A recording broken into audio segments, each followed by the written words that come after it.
సహితం విభిన్న వ్యూహ విరచితం మంత్రతంత్ర మిళితం మహోన్నతం ఈ సంహితం ఇదే కదా క్షాత్రం.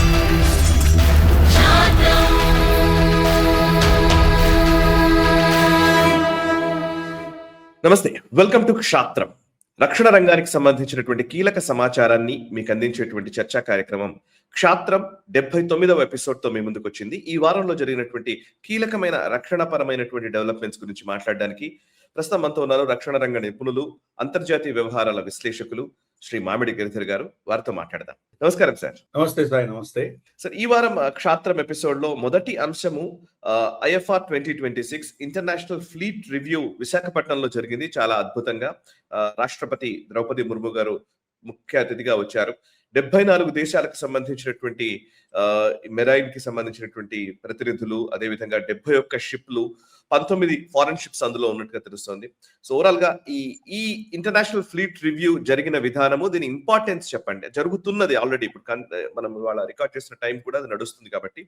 సో ఇందులో ఎక్సర్సైజెస్ నిర్వహిస్తూ ఉన్నారు అండ్ సింపోజియం, నావల్ సింపోజియం అనే మాట కూడా చెప్పారు.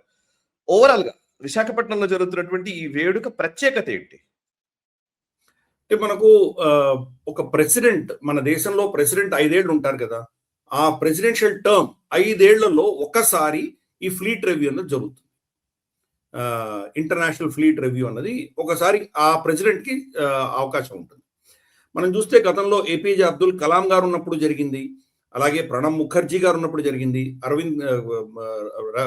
కోవింద్ గారు ఉన్నప్పుడు జరిగింది. ఇలా ప్రతి ప్రెసిడెంట్ కి ఒక 5 సంవత్సరాల టర్మ్ లో ఒకసారి ఈ ఫ్లీట్ రివ్యూ అన్నది మనం చూసాం గతంలో. అటువంటిది ఇప్పుడు ద్రౌపది ముర్ము గారు ప్రెసిడెంట్ కాబట్టి ఆవిడ 5 ఏళ్ల టర్మ్ లో ఒకసారి ఈ ఫ్లీట్ రివ్యూ జరుగుతోంది. ఇప్పుడు ఈ సంవత్సరం జరుగుతుంది. బహుశా మళ్ళీ నెక్స్ట్ ఫ్లీట్ రివ్యూ వచ్చేసరికి ఈవిడ ఉండకపోవచ్చు, మరి కొత్త ప్రెసిడెంట్ వచ్చినప్పుడు జరిగేటువంటి అవకాశం ఉంది. మోస్ట్లీ ఇవి మనం చూస్తే కనుక విశాఖపట్నంలో జరుగుతున్నాయి. 1-2 సార్లు మనం ముంబైలో కూడా జరిగినాయి అవి. బట్ మోస్ట్లీ మనం ఇక్కడ విశాఖపట్నం ప్రాంతంలోనే ఎక్కువ 2-3 జరిగినాయి ఇక్కడ. వీటిలో కీలకంగా మనం చూస్తే కనుక ఎన్నో దేశాల నుంచి ఇన్విటేషన్స్ పంపించి మనం వాళ్ళని పిలిపిస్తాం. వాళ్ళ డెలిగేట్స్ అయినా వస్తారు, కొన్ని దేశాలు అయితే వాళ్ళ షిప్పులు పంపిస్తారు, కొన్ని డెలిగేట్స్ అయితే వాళ్ళ నేవల్ అసెట్స్ ని పంపిస్తారు. సో ఇలా మనం ప్రపంచవ్యాప్తంగా ఉన్నటువంటి చాలా దేశాలతో కలిసి ఈ ఫ్లీట్ రివ్యూ అని చేస్తారు. దాంట్లో ఒకరోజు ప్రెసిడెంట్ వచ్చి దాని రివ్యూ అంటే మన మామూలుగా భూమి మీద అయితే కనుక మనకు పెరేడ్ ఉంటుంది కదా, పెరేడ్ లాంటిది అనుకుందాం. మనకు ఒక గాడ్ ఆఫ్ ఆనర్ లాంటిది. ఈ షిప్లన్నీ కూడా ప్రెసిడెంట్ గాడ్ ఆఫ్ ఆనర్ ఇస్తారు. ప్రెసిడెంట్ ఆవిడ వెళ్తూ ఉంటుంది, ఆవిడకి ఒక డెసిగ్నేటెడ్ షిప్ ఉంటుంది. ఆవిడ డెసిగ్నేటెడ్ షిప్ లో వెళ్ళినప్పుడు వీళ్ళందరూ కూడా కాలమ్స్ లో లైన్ గా ఉండి ఆవిడకి సెల్యూట్ చేస్తారు. సో అది ఒక ప్రాసెస్ అన్నమాట. దీంట్లో మనం చూస్తే కనుక 2-3 కేసుల్లో చంద్రబాబు నాయుడు గారే దాంట్లో చీఫ్ గెస్ట్ గా ఉన్నారు. మనకు ప్రణబ్ ముఖర్జీ గారు ఉన్నప్పుడు కావచ్చు, లేదా ఇప్పుడు ఈవిడ ద్రౌపది ముర్ము గారు ఉన్నప్పుడు కూడా చంద్రబాబు నాయుడు గారే దాంట్లో కీలకంగా చీఫ్ గెస్ట్ గా మనకు కనిపించారు. సరే, రక్షణ మంత్రి ఎలాగో వస్తారు, రాజ్నాథ్ సింగ్ గారు ఎలాగో వస్తారు, ఎందుకంటే నేవీకి సంబంధించింది కాబట్టి. దీంట్లో కీలకంగా ఈసారి మనం చూస్తే కనుక 15 ఫిబ్రవరి నుంచి 25 ఫిబ్రవరి దాకా ఇది 10 రోజులు ఉండబోతోంది. వీటిల్లో 71 షిప్పులు పార్టిసిపేట్ చేస్తున్నాయి. అఫ్ కోర్స్ మెజారిటీ మన షిప్లో ఉన్నాయి, భారతీయ షిప్లే ఉన్నాయి. ఒక 19 షిప్పులు వేరే దేశాల నుంచి వచ్చినటువంటి షిప్పులు కూడా దీంట్లో పార్టిసిపేట్ చేస్తున్నాయి. కీలకంగా రమారమి 74 దేశాల పార్టిసిపేషన్ ఉంది. అంటే షిప్పులు పంపించిన వాళ్ళు కాకుండా కూడా చాలా మంది డెలిగేట్స్ ని పంపించారు, నేవీ ఆఫీసర్లను పంపించారు, నేవీ టీమ్స్ ని పంపించారు. అలా జరిగింది. దీంట్లో 3 అంశాలు ఉన్నాయి. ఒకటి ఇంటర్నేషనల్ ఫ్లీట్ రివ్యూ, ఇది ఒకటి. రెండవది ఎక్సర్సైజ్ మిలాన్ 2026 అని ఒకటి జరుగుతుంది. దాంతో అంటే విభిన్నమైనటువంటి యుద్ధ విన్యాసాలు చేస్తారు. ఒక షిప్ నుంచి ఒక షిప్ కి ట్రాన్స్ఫర్ చేయడము, సముద్రంలో పడిపోయిన వాళ్ళని రెస్క్యూ చేయడము, లేదా సబ్మరీన్స్ లో వెళ్ళి ట్రాక్ చేయడము, లేదా ఆంఫీబియస్ ల్యాండింగ్ అంటే షిప్ నుంచి మనకు భూమి మీదకి ఎలా వస్తాము అనే అటువంటి యుద్ధ విన్యాసాలు, కోఆర్డినేషన్. ఈ భిన్నంగా ఉన్నటువంటి దేశాలలో ఎవరి ప్రోటోకాల్స్ వాళ్ళకు ఉంటాయి, వాళ్ళందరూ ఎలా కలిసికట్టుగా ఇవి పనులు చేయగలరు అనేది అవన్నీ కూడా విన్యాసాలు చేస్తారు. అది ఎక్సర్సైజ్ మిలన్ 2026 అని ఒకటి జరుగుతుంది. దాని భాగంగానే మనం చూసాము రామకృష్ణ బీచ్ విశాఖపట్నంలో చాలా ఈ షిప్లకు సంబంధించిన ట్యాంకులు కానీ వాళ్ళకి సంబంధించిన అసెట్స్ అన్ని కూడా అక్కడికి వచ్చి చాలా యుద్ధ విన్యాసాలు చేసాం, మనం చూసారు, ప్రజలందరూ కూడా వీక్షించారు అవి. ప్లస్ పెరేడ్ కూడా మనకు రామకృష్ణ బీచ్ లోనే బీచ్ రోడ్ లోనే వాళ్ళు చాలా పెరేడ్స్ కూడా అవి చేశారు వాళ్ళు. మూడవది ఇండియన్ ఓషన్ నేవల్ సింపోజియం అని ఒకటి జరుగుతుంది. ఇది చాలా సీరియస్ డిస్కషన్స్. ఎమర్జింగ్ మన నావికా దళానికి సంబంధించినటువంటి వస్తున్నటువంటి కొత్త కొత్త అంశాలు ఏమున్నాయి, థ్రెట్స్ ఏమున్నాయి, కొత్త కొత్త టెక్నాలజీస్ ఏమొస్తున్నాయి, ఎటువంటి పరిస్థితులు ఎలా భౌగోళికంగా ఎలా ఉన్నాయి, వీటిని ఎలా హ్యాండిల్ చేయాలి, దానికి కావాల్సినటువంటి టెక్నాలజీస్, దానికి కావాల్సినటువంటి ప్రోటోకాల్స్, దానికి కావాల్సినటువంటి కోఆర్డినేషన్ ఎలా ఉండాలి, ఈ అంశాలను కూడా చర్చిస్తారు అక్కడ. 25 దేశాలు దీనికి సభ్యత్వం ఉన్నది.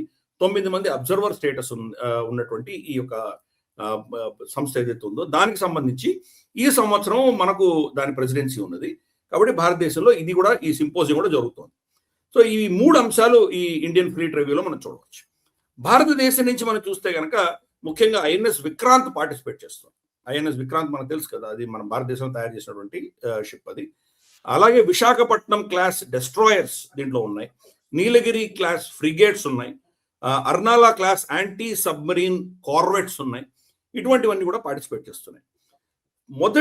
మొట్టమొదటిసారి జర్మనీ, ఫిలిప్పైన్స్, యుఏఈ దేశాలు కూడా ఈసారి వచ్చినాయి. గతంలో ఉన్న దేశాలు కాకుండా ఈసారి ఈ 3 కూడా వచ్చినాయి. ఇక్కడ పార్టిసిపేట్ చేసిన దేశాల్లో మనం చూస్తే కనుక చాలా చాలా దేశాలు ఉన్నాయి. దాంట్లో ముఖ్యంగా మనం మేజర్ పవర్స్ ఎవరైతే ఉన్నారో యుఎస్ఏ, రష్యా, ఫ్రాన్స్, జపాన్, ఈ 4 దేశాలు మేజర్ పవర్స్ ఈసారి ఈ యొక్క ఇంటర్నేషనల్ ఫ్లీట్ రివ్యూలో పార్టిసిపేట్ చేశారు. కానీ అమెరికా షిప్ రాలేదు. లాస్ట్ మినిట్ లో అది రావాల్సింది యుఎస్ఎస్ పింక్నే అన్నటువంటి ఒక షిప్ రావాల్సింది. అది లాస్ట్ మినిట్ లో దాన్ని ఇరాన్కి డైవర్ట్ చేశారు. ఎందుకంటే చూస్తున్నాం ఇరాన్లో ఎటువంటి ఉద్రిక్త పరిస్థితి ఉందో అక్కడ. రేపో మాపో అక్కడ యుద్ధం జరగచ్చు, అక్కడ డొనాల్డ్ ట్రంప్ దీని ఫైరింగ్ ఆర్డర్ ఇవ్వచ్చు అని మనకు అటువంటి రిపోర్ట్స్ వస్తున్నాయి. కాబట్టి దీన్ని అక్కడ డైవర్ట్ చేయడంతో ఈ ఫ్లీట్ రివ్యూకి రాలేదు. కానీ వాళ్ళు ముందర వస్తామని, పార్టిసిపేట్ చేస్తామని కూడా చెప్పారు.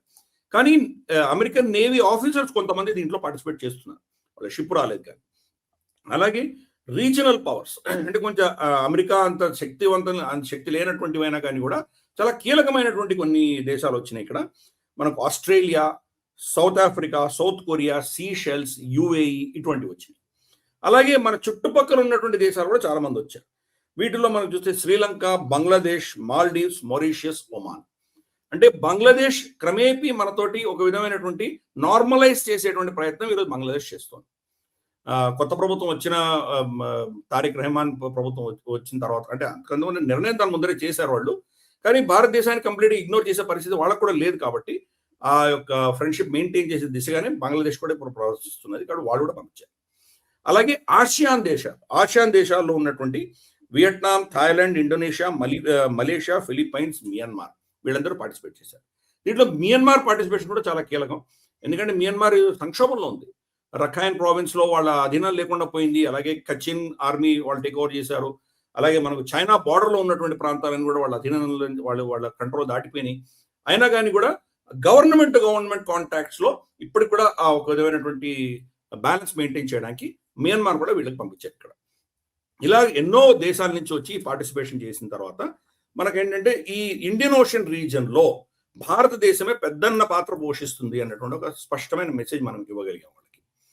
సో ఒక విధమైనటువంటి ప్రజలకు చూడడానికి అద్భుతమైనటువంటి విన్యాసాలు జరగడం ఒక ఎత్తు అయితే, రెండవది ఈ ప్రాంతంలో ఉన్నటువంటి సమస్యలకు అందరూ కలిసికట్టుగా ఎలా దీని పరిష్కారం తీసుకురావాలి అన్న దిశగా కూడా ఈ చర్చ జరిగింది.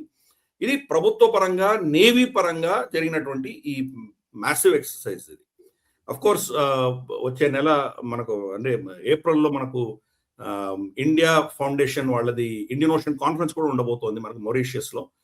అది అఫ్ కోర్స్ అది ప్రైవేట్ సంస్థది. అజిత్ దోవల్ గారి కుమారుడైనటువంటి శౌర్య దోవల్, రామ్ మాధవ్ గారు వీళ్ళిద్దరి ఆధ్వర్యంలో నడుస్తున్నట్టు ఇండియా ఫౌండేషన్ మారిషియస్ లో కూడా అది ఉండబోతోంది. కాబట్టి కీలకంగా ఈ ఇండియన్ ఓషన్ రీజన్ లో భారతదేశ ఒక పాత్రని మనం ఇటువంటి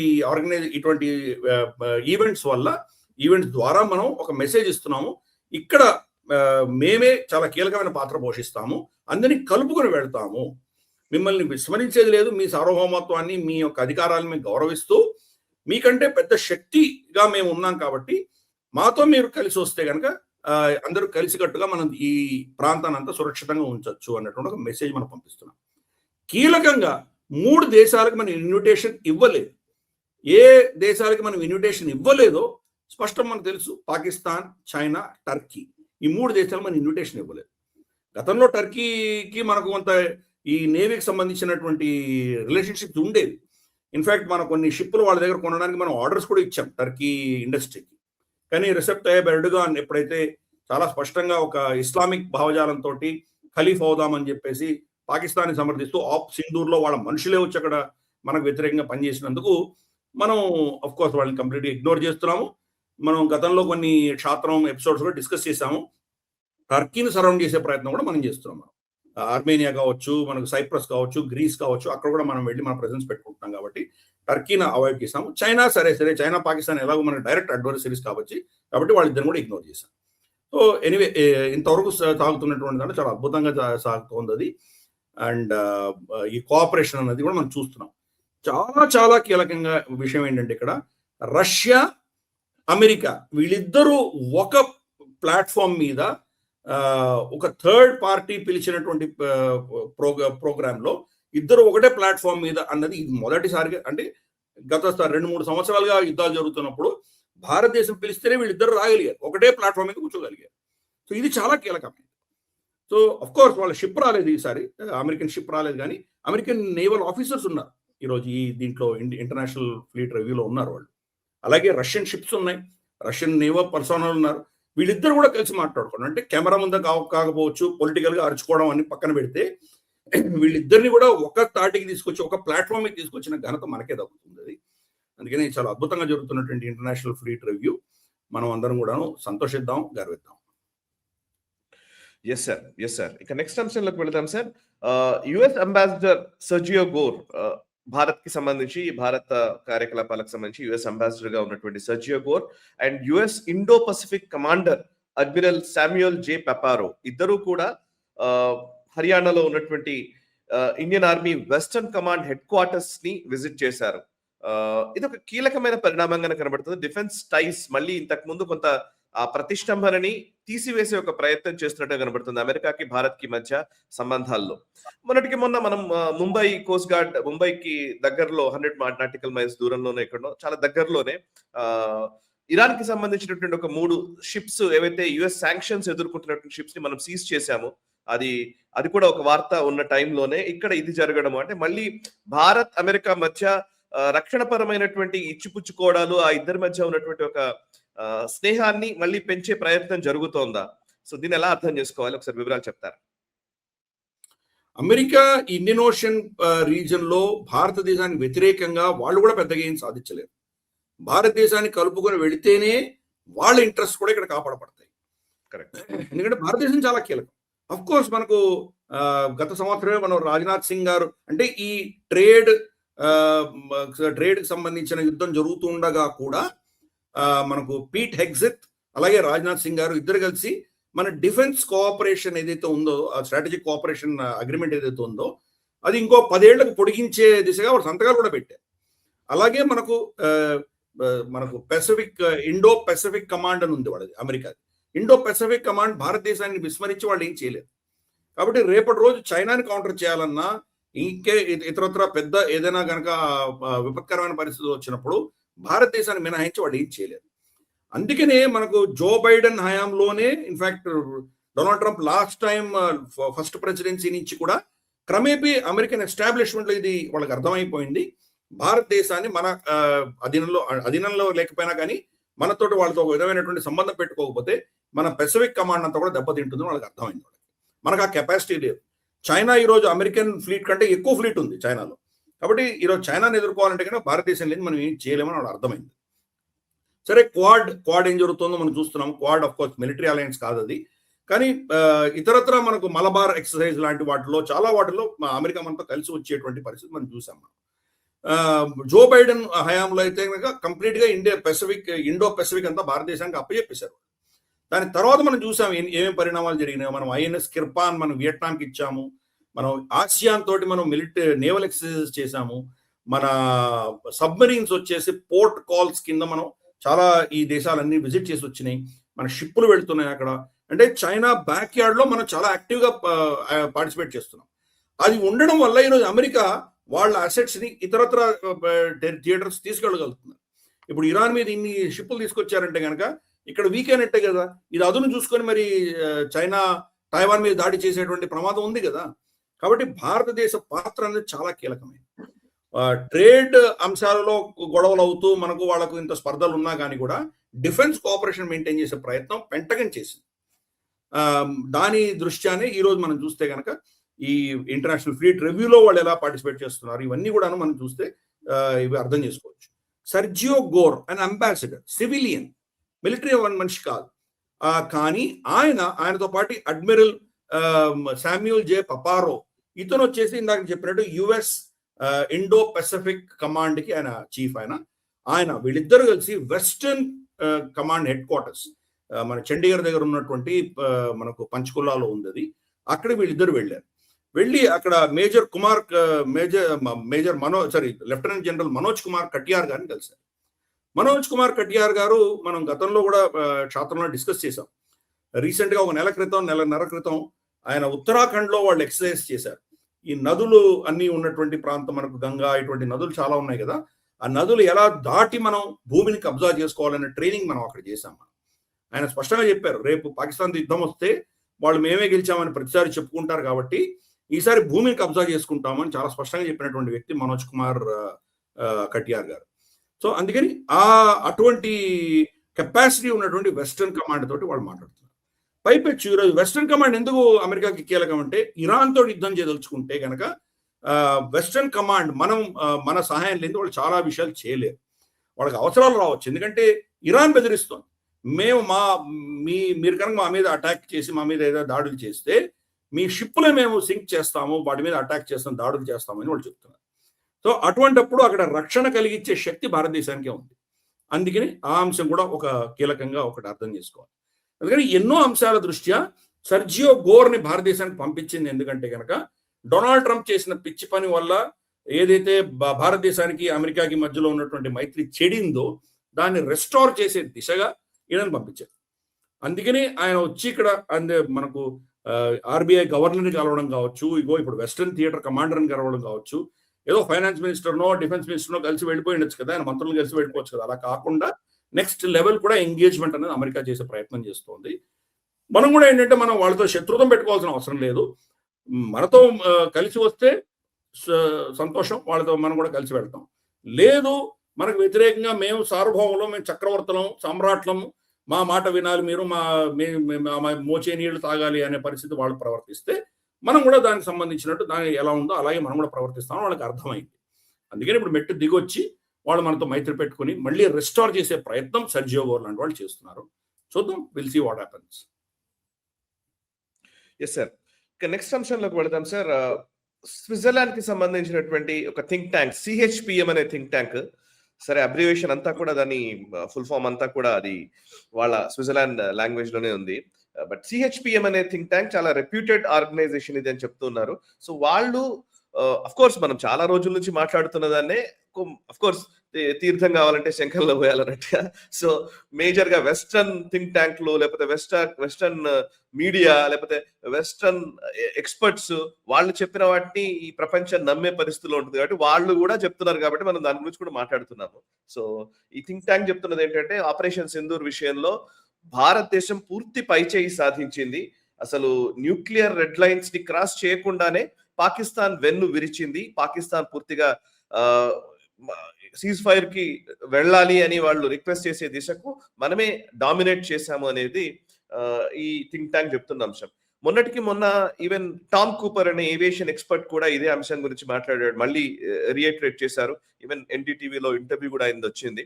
సో ఎక్స్పర్ట్స్ అందరూ చెప్తున్నారు, మేము భారత అద్భుతమైనటువంటి సామర్థ్యాన్ని ప్రదర్శించిన తీరు గురించి మనం అందరూ మాట్లాడుతున్నారు. సరే మీరు మళ్ళీ దాని గురించి వివరిస్తారా? అంటే దీని గురించి మనం చెప్పిందే ఇప్పుడు వీళ్ళు చెప్తున్నారు. ఇందాక నువ్వు కరెక్ట్ గా చెప్పావు, శంఖంలో పోస్తేనే తీర్థం అది. ఇప్పుడు శంఖంలో నీళ్లు పడ్డాయి, అందుకని ఇప్పుడు తీర్థం అయిపోయింది, అంతకుమించి ఏం లేదు. మనం క్షేత్రంలో దీని గురించి చాలా డీటెయిల్డ్ గా గతంలో కూడా చర్చించాం మనము. టామ్ కూపర్ చెప్పింది అదే, మనం చెప్పిందే ఆయన కూడా రీట్రేట్ చేశారు. మనం అంటే ఏంటంటే ఇటువంటి వాళ్ళు విదేశీయులు ఎవరో చెప్తే దానిని మన వాళ్ళు నమ్ముతారు, కానీ మన దేశంలో ఉన్నటువంటి ఎక్స్పర్ట్స్ మనకు ఉన్నటువంటి ఇన్ఫర్మేషన్ ఆధారంగా మనం చెప్తే కానీ దాన్ని ఎవరు నమ్మరు. సో అందుకని ఎనీవే ఈ యొక్క సిహెచ్పిఎం ఏదైతే స్విస్ థింక్ ట్యాంక్ ఉందో వాళ్ళు అదే చెప్తున్నారు. ఆపరేషన్ సింధూర్ అప్పుడు Pakistani air force was reeling అని ఒక పదం వాడారు. అంటే వాళ్ళు కళ్ళు చెమ్మరలు తెల్లి వాళ్ళ కళ్ళు ఇదైపోయి తల తిరిగిపోయి వాళ్ళు పడిపోయేటువంటి స్పృహతో పడిపోయేటువంటి పరిస్థితి వచ్చింది అని అర్థం చేసుకోవచ్చు.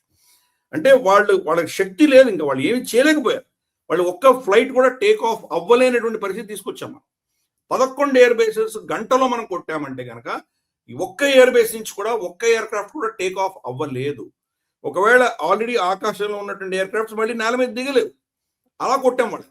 ఎక్కడ వెళ్ళి దిగాలి? ఎక్కడో మనకు బలూచిస్తాన్లోనో లేకపోతే ఖైబర్ పఖ్తూన్ఖ్వాలోనో ఎక్కడో దిగాలి. అక్కడ దిగితే కనుక దానివల్ల భారతదేశానికి ఏం థ్రెట్ లేదు. ఎక్కడో దూరంలో వెళ్ళి వాళ్ళు దిగారంటే దానివల్ల మనకు అక్కడి నుంచి వాడు మళ్ళీ టేక్ ఆఫ్ అయ్యి మనల్ని వచ్చి కొట్టేంత కెపాసిటీ వాడికి లేదు. మనం ఆకాశంలో షూట్ డౌన్ చేయొచ్చు. కాబట్టి air force, Pakistani air force complete గా వాళ్ళు శక్తిహీనులై ఏమీ చేయలేని పరిస్థితుల్లో దాసోహం అన్నారు అని చెప్పి ఈ రిపోర్ట్ కూడా చెప్తుంది. ముందు నుంచి అదే చెప్తున్నాము. టామ్ కూపర్ చెప్పింది కూడా నువ్వు ఇందాక చెప్పావు కాబట్టి టామ్ కూపర్ ఏం చెప్తున్నాడు అదే చెప్తున్నాడు ఆయన. కైరానా హిల్స్ లో మనం కొట్టిందే పాకిస్తాన్ని తల ఉంచి మన దగ్గరికి సీజ్ ఫైర్ కి పుష్ చేసింది కైరానా అటాక్ అని చెప్పారు. అలాగే మనకు ఎయిర్ మార్షల్ భారతి గారేమో మాకు కైరానా హిల్స్ ఏం జరిగిందో మాకు తెలియదని చెప్పి చేతి దులిపేసుకున్నారు. దాన్ని కూడా ఆయన ప్రశ్నించారు టామ్ కూపర్ని. టామ్ కూపర్ ఏం చెప్పాడంటే భారతదేశం ఎందుకు చెప్పిందో నాకు అర్థం కావట్లేదు, చాలా స్పష్టంగా ఇది మేజర్ అటాక్, ఇది వాళ్ళ స్ట్రాటజిక్ ఇంట్రెస్ట్ ఉండొచ్చు.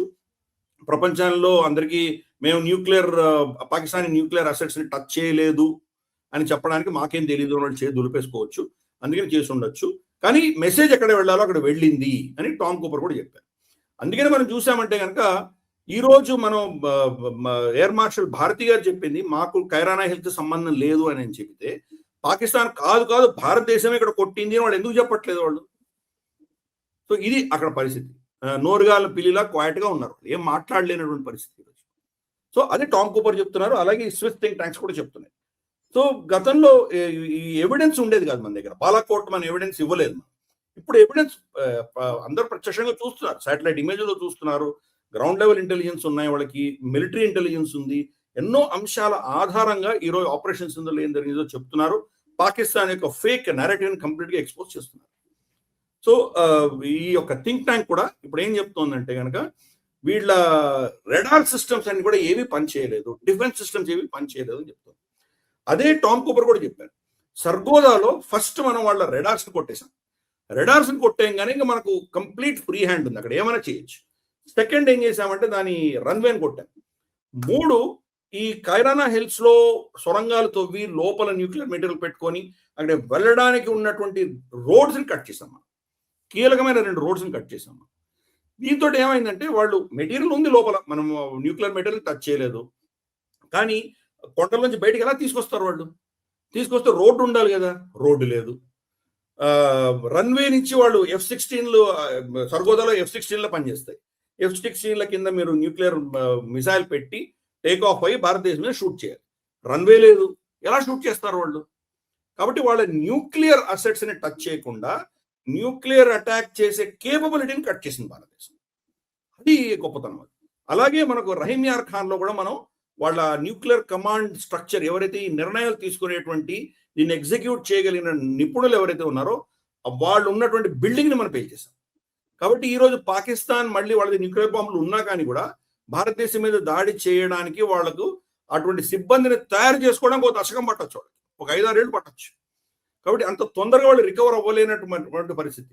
అంటే వాళ్ళ హ్యూమన్ అసెట్స్, తర్వాత వాళ్ళ యాక్సెస్ టు న్యూక్లియర్, ఆ న్యూక్లియర్ వెపన్స్ కి యాక్సెస్ 2 కొట్టేసాం. ఇవేగో ఈ ఇద్దరు కూడా చెప్తున్నారు. స్విస్ థింక్ ట్యాంక్ కావచ్చు, టామ్ కూపర్ కావచ్చు, వీళ్ళందరూ చెప్పేవంతా కూడాను మనం చేసిన యొక్క మనం కొంత చెప్పాము, కొంత చెప్పలేదు. వీళ్ళు ఇండిపెండెంట్ గా రీసెర్చ్ చేసి చెప్పారు. ఇన్ఫాక్ట్ మనకు స్విస్ థింక్ ట్యాంక్ CHPM లో మిలిటరీ హిస్టారియన్ ఒక ఆయన ఉన్నారు, ఏడ్రియన్ ఫోంటనెల్లెస్ అని చెప్పేసి ఒక ఆయన ఉన్నారు. ఈయన చాలా ఫేమస్ యాక్చువల్గా యూరోప్ లో. ఈయన చెప్పేది చాలా అథెంటిక్ గా ఉంటుంది. వీళ్ళ రిపోర్ట్స్ అన్ని కూడా యూరోప్ లో ఉన్నటువంటి military establishments, think tanks, strategic ఏవైతే మనకు బాడీస్ ఉంటాయో వాళ్ళందరి దగ్గర కూడా ఈ రిపోర్ట్స్ వెళ్తాయి. కాబట్టి భారతీయ నేరేటివ్ మనం చెప్పకుండానే ప్రపంచం అంతా కూడా దాని గురించి మాట్లాడుకుంటున్నారు. పాకిస్తాన్ యొక్క ఫేక్ నేరేటివ్ ఎక్స్పోజ్ అయిపోయింది. సరే, ఈ రిపోర్ట్ ని ఏదో విధంగా కించపరిచే ప్రయత్నం వాళ్ళు పాకిస్తాన్ చేశారు. ఇదేదో ఆర్టిఫిషియల్ ఇంటెలిజెన్స్ తో చేశారని, ఇది తప్పని ఏదో చూపించే ప్రయత్నం చేశారు. కానీ వాళ్ళ కౌంటర్లు ఎక్కడ కూడాను ఫ్యాక్ట్స్ ని కౌంటర్ చేయలేదు, కౌంటర్ ఫ్యాక్ట్స్ ఇవ్వలేదు. లేదు చూడు మేము ఇంత 6 రఫాల్స్ కొట్టాము, 7 రఫాల్స్ కొట్టాము, ఇగో ఇది ఎవిడెన్స్. వాళ్ళు ఏం చెప్పలేదు. స్టేట్మెంట్స్ ఇష్యూ చేశారు. భారత పాకిస్తాన్ మధ్యలో కశ్మీర్ అంశము, ఇండస్ వాటర్ ట్రీటీ, పొలిటికల్ అంశాలు తీసుకెళ్లారు. ఇది పాలిటిక్స్ కాదు, ప్రొఫెషనల్ గా మిలిటరీ టు మిలిటరీ ఏం జరిగింది అన్నది ఒక రీసెర్చ్డ్ డాక్యుమెంట్. ఇది టామ్ కూపర్ చెప్పింది కూడా రీసెర్చ్డ్ డాక్యుమెంట్. దానిని మీరు ఫ్యాక్ట్స్ తోటి ఖండించాలి, లేదా వాళ్ళ ఫ్యాక్ట్స్ లో ఉన్నట్టు తప్పులు మీరు చూపించగలగాలి. రెండూ చేయలేకపోయింది పాకిస్తాన్. ఏదో రెటారిక్, వాళ్ళ ప్రజలకు ఏదో చూడు వీళ్ళని తప్పు, ఇండియా ఫండ్ చేసి ఈ రిపోర్ట్లు తీసుకొచ్చింది, ఇదంతా తప్పు, మేమే గెలిచామని వాళ్ళు సరే ఒక ఫాల్స్ నెరేటివ్ వాళ్ళ దేశంలో నడుస్తుంది కాబట్టి వాళ్ళని ఎవరు కాపాడలేరు. బట్ ఎనీవే, మనం చెప్పిందే వాళ్ళు చెప్పారు, ఇప్పుడు తీర్థం అయిపోయింది. Correct sir. అయితే నేను ఒక ప్రశ్న అడుగుతాను సార్ మిమ్మల్ని. ఇప్పుడు బేసికలీ మీరు చాలాసార్లు మీరు అంటున్నారు, నాకు మనం చాలాసార్లు డిస్కస్ కూడా చేసుకున్నాము. 47-48 వార్లో మనమే గెలిచాము. సో మనం అడ్వాంటేజెస్ పొజిషన్ లోకి వచ్చిన తర్వాత ఎల్ఓసి ఆయన యునైటెడ్ నేషన్స్కి వెళ్ళడం అది తెలుసు. 65 వార్లో మనం పూర్తిగా మనమే గెలిచాము, లాహోర్ ను కూడా ఆక్యుపై చేసుకున్నాము. 71 వార్లో మనమే గెలిచాము. ఓకే, ఈవెన్ ఆ తర్వాత కూడా ఎప్పుడు ఏ క్లాష్ జరిగినా కానీ మనం ఖచ్చితంగా గెలుస్తూ వచ్చాము. కార్గిల్ వార్ మనమే గెలిచాము. ఎన్ని జరిగినా కూడా భారత్ పాకిస్తాన్ సమవుజ్జీలు అన్న భావనని భారత ఎస్టాబ్లిష్మెంటే ఒప్పుకుంటూ వచ్చింది. నిజానికి మాట్లాడితే ఇప్పటికీ కూడా మనం నేరేటివ్ వార్ లో మనం ఓడిపోయాం లిటరల్ గా మాట్లాడితే. నిజంగా మీరు ఇప్పుడు అంటున్నది అన్ని కూడా ఎక్స్పర్ట్స్ అందరూ కూడా మనం చాలా, నిన్న టామ్ కూపర్ ఆయన ఇంటర్వ్యూలు కూడా చెప్తున్నారు. సో ఆయన ఇంటర్వ్యూలు అంటున్నారు, ఎందుకని మరి ప్రభుత్వం చెప్పలేదు నాకు అర్థం కావట్లేదు, దీన్ని అసలు ప్రపంచానికి చెప్పాలి కదా, మనం చెప్పుకోకుండా ఎట్లా అవుతుంది, నేరేటివ్ లో మనమేమో చేసాము అయిపోయిందని మనం కూర్చుంటే. ఇప్పుడు నడుస్తున్నదే ఇన్ఫర్మేషన్ వార్ కదా సార్, ఎందుకని మనము ఇలా బిహేవ్ చేస్తున్నాము అది నాకు అర్థం కావట్లేదు. ఇది ఈవెన్ వియత్నాం వార్ లో కూడా అమెరికా ఈ రోజు కూడా ఒప్పుకోదు అది నేను ఓడిపోయానికి. వాళ్ళ వాళ్ళ వాళ్ళ సినిమాల్లో కనిపించదు, వాళ్ళు ఏదో వాళ్ళ నేరేటివ్ అంతా కూడా వాళ్ళది ఆధిపత్యమైన కోణంలో ఉంటారు వాళ్ళు. కరెక్ట్. అర్థం కావాలి మనకు అన్ని యుద్ధాలు చూస్తే మన సైన్యం గెలిచింది, దేశం ఓడిపోయింది. 47లో మన సైనికులు చాలా భూభాగాన్ని వెనక్కి తీసుకోగలిగారు. ఫర్ ఇన్స్టెన్స్ జమ్మూ ప్రాంతంలో రజౌరి లాంటి, పూంచ్ లాంటి ప్రాంతాలన్నీ మనం వెనక్కి తీసుకోగలిగాము, చాలా కాపాడుకోగలిగాము. రజౌరి టౌన్ వాళ్ళ అధీనంలో ఉండింది. అది దీపావళి రోజు వాళ్ళు అటాక్ చేసి కబ్జా చేసుకున్నారు వాళ్ళు. మళ్ళీ బైశాఖి రోజు అంటే మనకి ఏప్రిల్ వచ్చేసరికి వాళ్ళని అక్కడి నుంచి తరిమేసి మళ్ళీ రజౌరిని వెనక్కి తీసుకోగలిగాం మనం.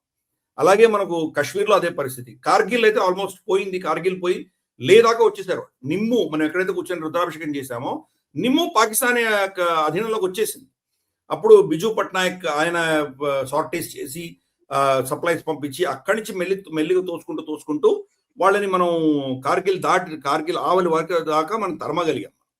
సో ఇది ఒక సైనిక విజయం అయితే మనం ఓవరాల్ గా మనం అక్కడ యునైటెడ్ నేషన్స్ కి వెళ్ళడం కావచ్చు, లేదా యూనిలాటరల్ గా మనమే సీజ్ ఫైర్ డిక్లేర్ చేయడం కావచ్చు. ఇంకో 3-4 రోజులు అయితే శారదాపీఠం మన దగ్గర అధీనంలో ఉండేది.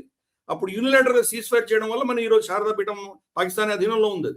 కాబట్టి దేశం ఓడిపోయింది, దేశం కూడా కోల్పోయాం. 65లో అదే పరిస్థితి.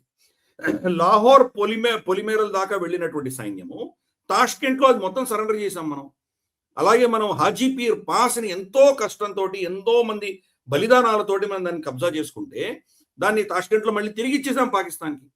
హాజీపీర్ మన అధీనంలో ఉంటే కనుక కాశ్మీర్కి వెళ్ళడానికి 2వ దారి ఉండేది. ఈరోజు మనకు ఒకటే దారి, రాంబండ్ నుంచి కాజీగుండ్కి వెళ్ళేటువంటి ఒకటే దారి మన దగ్గర ఉన్నది. పీర్ పంజల్ మౌంటైన్స్ ఆవలి వైపు నుంచి మనకు దారి ఉండేది కదా. స్ట్రాటజీగా మనం కోల్పోయాం. మన సైన్యం గెలిచిందా? తప్పకుండా 65లో మనం గెలిచాం, కానీ తాష్కెంట్లో ఇచ్చేసాం. 71 అదే పరిస్థితి. 93,000 మందిని మనం దాసోహం అనిపించుకొని 5,000 చదరపు కిలోమీటర్ల పాకిస్తానీ పంజాబ్ టెరిటరీ మన అధీనంలో ఉండి షిమ్లాలో మనం ఏం చేశాము, వీళ్ళని అందరినీ ఇచ్చేసాము, 5,000 చదరపు కిలోమీటర్ల వాపస్ చేశాము. బదులుగా మన భూభాగము, మన కాశ్మీర్కి సంబంధించింది వాళ్ళ అధీనంలో ఉన్నది ఒక్క అంగుళం మనకు తిరిగి ఇవ్వలేదు వాళ్ళు. పైపెచ్చు మన ప్రిజనర్స్ ఆఫ్ వార్ ఎవరైతే పాకిస్తానీ జైలులో ఉన్నారో వాళ్ళు కూడా తిరిగి రాలేదు. సో మనం మరి మన దేశం గెలిచిందా, పాకిస్తాన్ గెలిచిందా? 99 కార్గిల్ యుద్ధం అదే పరిస్థితి. మన సైనికులు ఎక్కడైతే లైన్ ఆఫ్ కంట్రోల్ ఉందంటున్నామో ఆ లైన్ ఆఫ్ కంట్రోల్ దాటి వాళ్ళని అందరినీ తరిమేశారు, మళ్ళీ మనం ఆక్యుపై చేసుకోగలిగాం. కానీ లైన్ ఆఫ్ కంట్రోల్ ఇప్పుడు మీరు చెప్పిన దాంట్లో బంగ్లాదేశ్ ఇదే కనుక అమెరికా ఇట్లాంటి విజయాలు సాధిస్తే ఆ దేశపు సార్వభౌమాధికారం మొత్తం అమెరికా చేతిలో ఉండేది. నిజానికి కూడా బంగ్లాదేశ్ ఇస్లామిక్ బంగ్లాదేశ్ ఎలా అయింది, నిజంగా మనం కంట్రోల్ చేసి ఉండవలసింది నిజంగా మాట్లాడితే. బట్ వాళ్ళ దేశానికి వాళ్ళే, వాళ్ళ నిర్ణయాలు వాళ్ళే, అక్కడ ఉన్న హిందువులు ఆ దేశానికి సంబంధించిన వాళ్ళే అనే కోణంలోకి మనం వెళ్ళిపోయాం కదా. మనం అంత గెలిచి ఆ దేశాన్ని ఏర్పరిచి ఇవాళ మనం ఇబ్బంది పడుతున్నాం. కరెక్ట్. ఇప్పుడు ఫర్ ఇన్స్టెన్స్ మనకు సిల్హట్ ప్రాంతం మనం తీసేసుకోవాల్సింది. చికెన్ స్నక్ ప్రాబ్లమ్స్ చాలా తగ్గిపోయి ఉండేవి. అలాగే చట్టగాంగ్ మనం తీసేసుకుంటే కానీ ఈశాన్య రాష్ట్రానికి సముద్రపు మార్గం వచ్చి ఉండేది.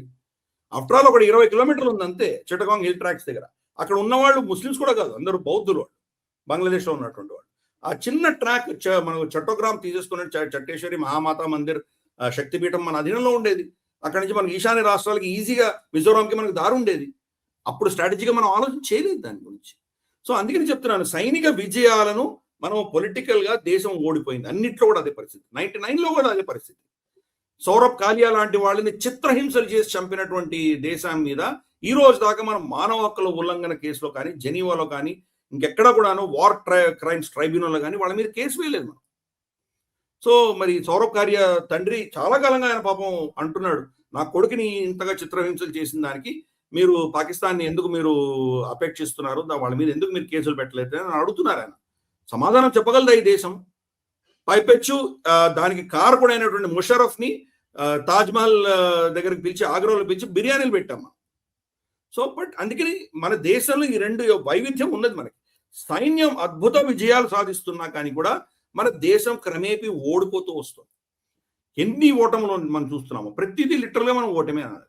ఇప్పుడు ఈవెన్ ఆపరేషన్ సింధూర్ మన సైన్యం ఇంత అద్భుతంగా ప్రవర్తించింది కదా, కానీ మనం ఇన్ఫర్మేషన్ ఇవ్వట్లేదు. ఇప్పటిదాకా మనకేం నష్టం జరగలేదు అని చెప్పట్లేదు. నష్టం జరిగితే జరిగింది, ఏదో ఒకటో రెండో విమానాలు కూలిపోయి చెప్పట్లేదు. కాబట్టి నెరేటివ్ అంతా వాళ్ళు హైజాక్ చేశారు. ఎవరు హైజాక్ చేశారు? చెంగుడు కార్పొరేషను, లాకీడ్ మార్టిన్, వీళ్ళు హైజాక్ చేశారు. సో మా అస్త్రాలు రఫైల్స్ కంటే కూడా, తర్వాత రష్యన్ ఎక్విప్మెంట్ కంటే, భారతీయ అసెట్స్ కంటే కూడా మా చాలా అద్భుతంగా పనిచేస్తున్నాయి, వాళ్ళు డబ్బా కొట్టుకుంటున్నారు. కానీ జరిగింది చాలా భిన్నం. ఇన్ఫాక్ట్ నాకు గవర్నమెంటల్ అడ్వైజర్స్ గా ఉన్నటువంటి వ్యక్తులు నాకు చెప్పింది ఏంటంటే, ప్రైవేట్ గా చెప్పింది ఏంటంటే, మనకేం నష్టం లేదు, ఒక్క రఫైల్ కూడా మనది పోలేదు. టెక్నికల్ స్నాగ్ వచ్చింది, మనం దాంట్లో కొన్ని మన అస్త్రాలు పెట్టడానికి వాళ్ళు సోర్స్ కోడ్ ఇవ్వలేదు కాబట్టి కొన్ని ఇబ్బందులు వచ్చినాయి మనకు, అంతకుమించి ఏమీ లేదు. We have not lost anything అని వాళ్ళు చెప్తున్నారు. టెక్నికల్ స్నాగ్ వల్ల కొన్ని ప్రాబ్లమ్స్ వచ్చినాయి, దాన్ని మళ్ళీ తర్వాత చెప్పట్లేదు. కాబట్టి నేరేటివ్ వార్ మళ్ళీ వాడి అధీనంలో ఉంది కదా. ఇది మార్షల్ చేసేసాడు అసీం మునీర్ని. అసీం మునీర్ ఫీల్డ్ మార్షల్ అయ్యాడు సార్. అదే ప్రచారం సార్ నేను అనేది. కరెక్ట్. ఇప్పుడు F-17 అమ్ముకుంటున్నారు వాళ్ళు, JF-17 వాళ్ళు లిబియాకి అమ్ముతున్నాడు. సౌదీ అరేబియా ఆఫ్ కోర్స్ పొమ్మనింది, మాకు అక్కర్లేదనింది, కానీ ఇంకెవడో అజర్బైజాన్కి అమ్ముతున్నాడు, ఇంకెవడికో అమ్ముకుంటున్నాడు. ఇన్ఫాక్ట్ ఖాజా ఆసిఫ్ ఏమన్నాడంటే, మేము ఎన్ని JF-17 అమ్ముతామంటే IMF లోన్తో మాకు అవసరమే లేదు అని చెప్తున్నాడు. సో వాళ్ళ నెరేటివ్ ఎలా వెళ్తుందో ప్రపంచవ్యాప్తంగా మనం చూస్తున్నాం. మనం ఎక్కడ పోయినా మేమే గెలిచాము. అసలు చాలా దేశాలు రఫైల్ని ఎలా ఓడించాలి అని మా దగ్గర పాఠాలు నేర్చుకోవడానికి వస్తున్నారు మా దగ్గరికి అని చెప్పుకుంటున్నారు. సో నెరేటివ్ వార్లో వచ్చేసరికి ఫైనల్ అవుట్కమ్ వచ్చేసరికి ఎప్పుడు పాకిస్తానే గెలుస్తున్నది. బట్ మన సైన్యం వాళ్ళని ఎంత ఓడించినా కానీ కూడా మన దేశంలో ఉన్నటువంటి దౌర్భాగ్య పరిస్థితి. సరే, ఈ నా థియరీ నీకు తెలిసిందే, మనం ఢిల్లీలో రాజధాని ఉన్నంత వరకు మనకి ఇబ్బందులు తప్పవు. కనీస నిర్ణయాలు ఢిల్లీ బయటికి వెళ్ళి చేస్తే కనుక మనం అద్భుతాలు సృష్టించవచ్చు, అది వేరే చర్చ. బట్ ఎనీవే, తప్పకుండా ఈ యొక్క మన సైన్యం చేసినటువంటి అద్భుతాలని ప్రపంచం ఈరోజు రికగ్నైజ్ చేస్తోంది. ఈ రిపోర్ట్స్ అన్ని కూడా అదే చెప్తున్నాయి, టామ్ కూపర్ అదే చెప్తున్నాడు, అందరూ కూడా అదే చెప్తున్నారు. ఓకే సార్, ఇక ఇంకొక అంశము సార్, దీన్ని కంటిన్యూ చేసే విధంగానే ఉండేటువంటి వార్తాంశం ఇది. యూకే ఎయిర్ ఫోర్స్ పైలట్స్ కి భారత ఎయిర్ ఫోర్స్ ఇన్స్ట్రక్టర్స్ ట్రైన్ చేయబోతున్నారు అనే వార్త. సో నిజంగా బ్రిటిష్ ఆర్మీ లేదా బ్రిటిషర్లు తయారు చేసినటువంటి ఎయిర్ ఫోర్స్లు వాళ్ళు ఇచ్చినటువంటి గైడ్ లైన్స్ ఆధారంగానే వాళ్ళు ఇచ్చిన ర్యాంకులు ఆ సిస్టమ్ ని మన దగ్గర పెట్టిపోయారు వాళ్ళు వెళ్ళిపోయే టైంలో. సో ఇప్పుడు వాళ్ళకే మనం ట్రైనింగ్ ఇస్తున్నాము, which is a great news. ఒకసారి దీని గురించి ఎక్స్ప్లెయిన్ చేస్తారా? కరెక్ట్. ఇది మన వార్త కాదు, యూకే నుంచి వచ్చినటువంటి వార్త. యూకేనే స్టేట్మెంట్ ఇచ్చింది. యూకే వాళ్ళ ఆర్మ్ ఫోర్సెస్ వాళ్ళ ప్రభుత్వం వాళ్ళు ఇచ్చిన స్టేట్మెంట్, భారతీయ ట్రైనర్స్, భారతీయ పైలట్ ట్రైనర్స్ యూకే పైలట్స్ కి ట్రైనింగ్ ఇవ్వబోతున్నారు అని చెప్పి వాళ్ళే స్టేట్మెంట్ ఇచ్చారు. దీనికి 2-3 కారణాలు ఉన్నాయి. ఒకటి, వాళ్ళ అమెరికా మీద డిపెండెన్స్ అనేది ఎంత కంప్లీట్ గా ఉందంటే కనుక అమెరికన్ ఒక బబుల్ నుంచి వాళ్ళు బయట ఏ ప్రపంచం ఏమవుతుందో వాళ్ళకి కనెక్షన్స్ లేకుండా పోయాయి. గతంలో వాళ్ళు మనకు ఆఫ్ఘనిస్తాన్ లో కావచ్చు, ఇతరత్ర అమెరికాతో పాటు నేటో కోయలిషన్ లో వెళ్ళి వాళ్ళు ఏమేం చేశారో అక్కడ వీళ్ళని ఛాలెంజ్ చేసే శక్తి లేదు ఎక్కడ కూడా. ఈ రోజు వాళ్ళు రష్యాని ఎదుర్కోవాలన్నా కానీ కూడా, చైనాని ఎదుర్కోవాలన్నా కానీ కూడా వాళ్ళకు ఉన్నటువంటి కెపాసిటీ వాళ్ళకు సరిపోదని అర్థమైంది.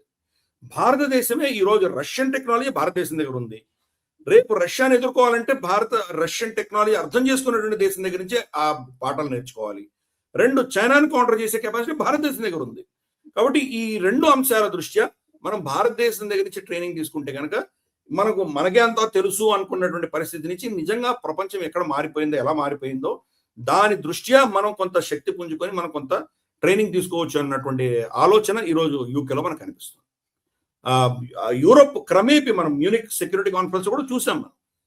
క్రమేపీ వాళ్ళ ఆలోచన అంతా కూడా డొనాల్డ్ ట్రంప్ రావడం వల్ల ఇప్పుడు వాళ్ళు స్పష్టంగా మనం అమెరికా మీద డిపెండెన్సీస్ తగ్గించుకోవాలి, అమెరికానే మనకు ఇంతవరకు కూడా వాళ్ళు ఏం చెప్తే అది విన్నాం, వాళ్ళకి దాసోహం అన్నా వాళ్ళకు ఊడిగం చేశాం, మనం అది సరిపోదు, మన యూరోపియన్ శక్తి మనం పెంచుకోవాలి, అమెరికా ప్రోటోకాల్స్ అతీతంగా ప్రపంచం ఎలా ఉందో తెలుసుకునే ప్రయత్నం చేద్దాము అన్నటువంటి ఆలోచన వాళ్ళకి వచ్చింది. కాబట్టి ఈరోజు ఇన్ఫాక్ట్ మనం ఇంకా 2-3 పాయింట్స్ తర్వాత మనం మాట్లాడబోతున్నాము. రోల్స్ రాయ్స్ ఎలా వస్తుంది, సఫ్రాన్ ఎలా వస్తుంది మన దేశంలో, వాళ్ళు భారతదేశాన్ని పార్ట్నర్ గా చూడడం మొదలు పెడుతోంది యూరోప్. అందుకని ఆ పార్ట్నర్షిప్ దృష్ట్యానే ఈ రోజు భారతదేశంతో ఈ ట్రైనింగ్ తీసుకునేటువంటి ప్రయత్నం యూకే చేస్తుంది. ఈరోజు ప్రపంచంలో ఏ టెక్నాలజీ అయినా తీసుకుందాం, including hypersonic technology, anti satellite technology, you name it, ప్రతి దాంట్లో కూడా మనం టాప్ 4 కానీ 5 దేశాల్లో భారతదేశం ఉండి తీరుతుంది.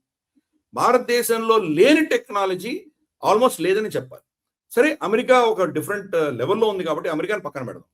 మిగతా అన్ని కూడాను మనం అంటే ఫర్ ఇన్స్టెన్స్ వాళ్ళకి B2 బాంబర్స్ ఉన్నాయి, మొత్తం భూమంతా చుట్టి వచ్చి వాళ్ళు బాంబు వేయగలిగిన కెపాసిటీ వాళ్ళకు ఉంది. కానీ bunker buster bomb B2 mother of all bombs లేకుండా కూడా అగ్ని 5తో కొట్టగలిగిన కెపాసిటీ మన దగ్గర ఉంది. అంటే మన దగ్గర అంత పెద్ద కెపాసిటీ లేకపోయినా రిజల్ట్ అచీవ్ చేయడానికి కావాల్సినంత శక్తి మన దగ్గర ఉంది. కాబట్టి ఈరోజు భారతదేశం చాలా చాలా పెద్ద ఒక మిలిటరీ సూపర్ పవర్, అర్థం చేసుకోవాలి. అంతేకాదు మిలిటరీ ఇండస్ట్రియల్ కాంప్లెక్స్ డెవలప్ అవుతుంది. కాబట్టి ఈ దేశాలన్నీ కూడాను ఇటువంటి పరిస్థితుల్లో చైనాతో వెళ్ళలేరు. చైనా ఒక నియంత ఒక డిక్టేటర్షిప్ ఉన్నటువంటి ఫ్యాసిస్ట్ దేశం అది. రష్యాతో వెళ్ళలేరు, ఇంకెవరితో వెళ్ళాలి? అమెరికాతో ఇంతకాలం ఉన్నారు 80 ఏళ్ళు, అదేంటో చూశారు వాళ్ళు. కాబట్టి ఆల్టర్నేటివ్ ప్రత్యామ్నాయం భారతదేశం చాలా కీలకమని అర్థం చేసుకొని క్రమేపీ యూరోపియన్ దేశాలు భారతదేశంతో ఈవెన్ డిఫెన్స్ కోఆపరేషన్ పార్ట్నర్షిప్ పెట్టుకునేటువంటి ప్రయత్నం చేస్తున్నారు. దాని దిశ ఆ దృష్ట్యా ఇది కూడా అర్థం చేసుకోవాలి.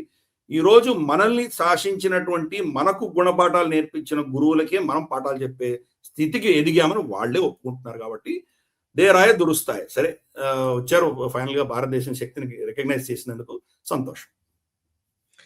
Yes sir.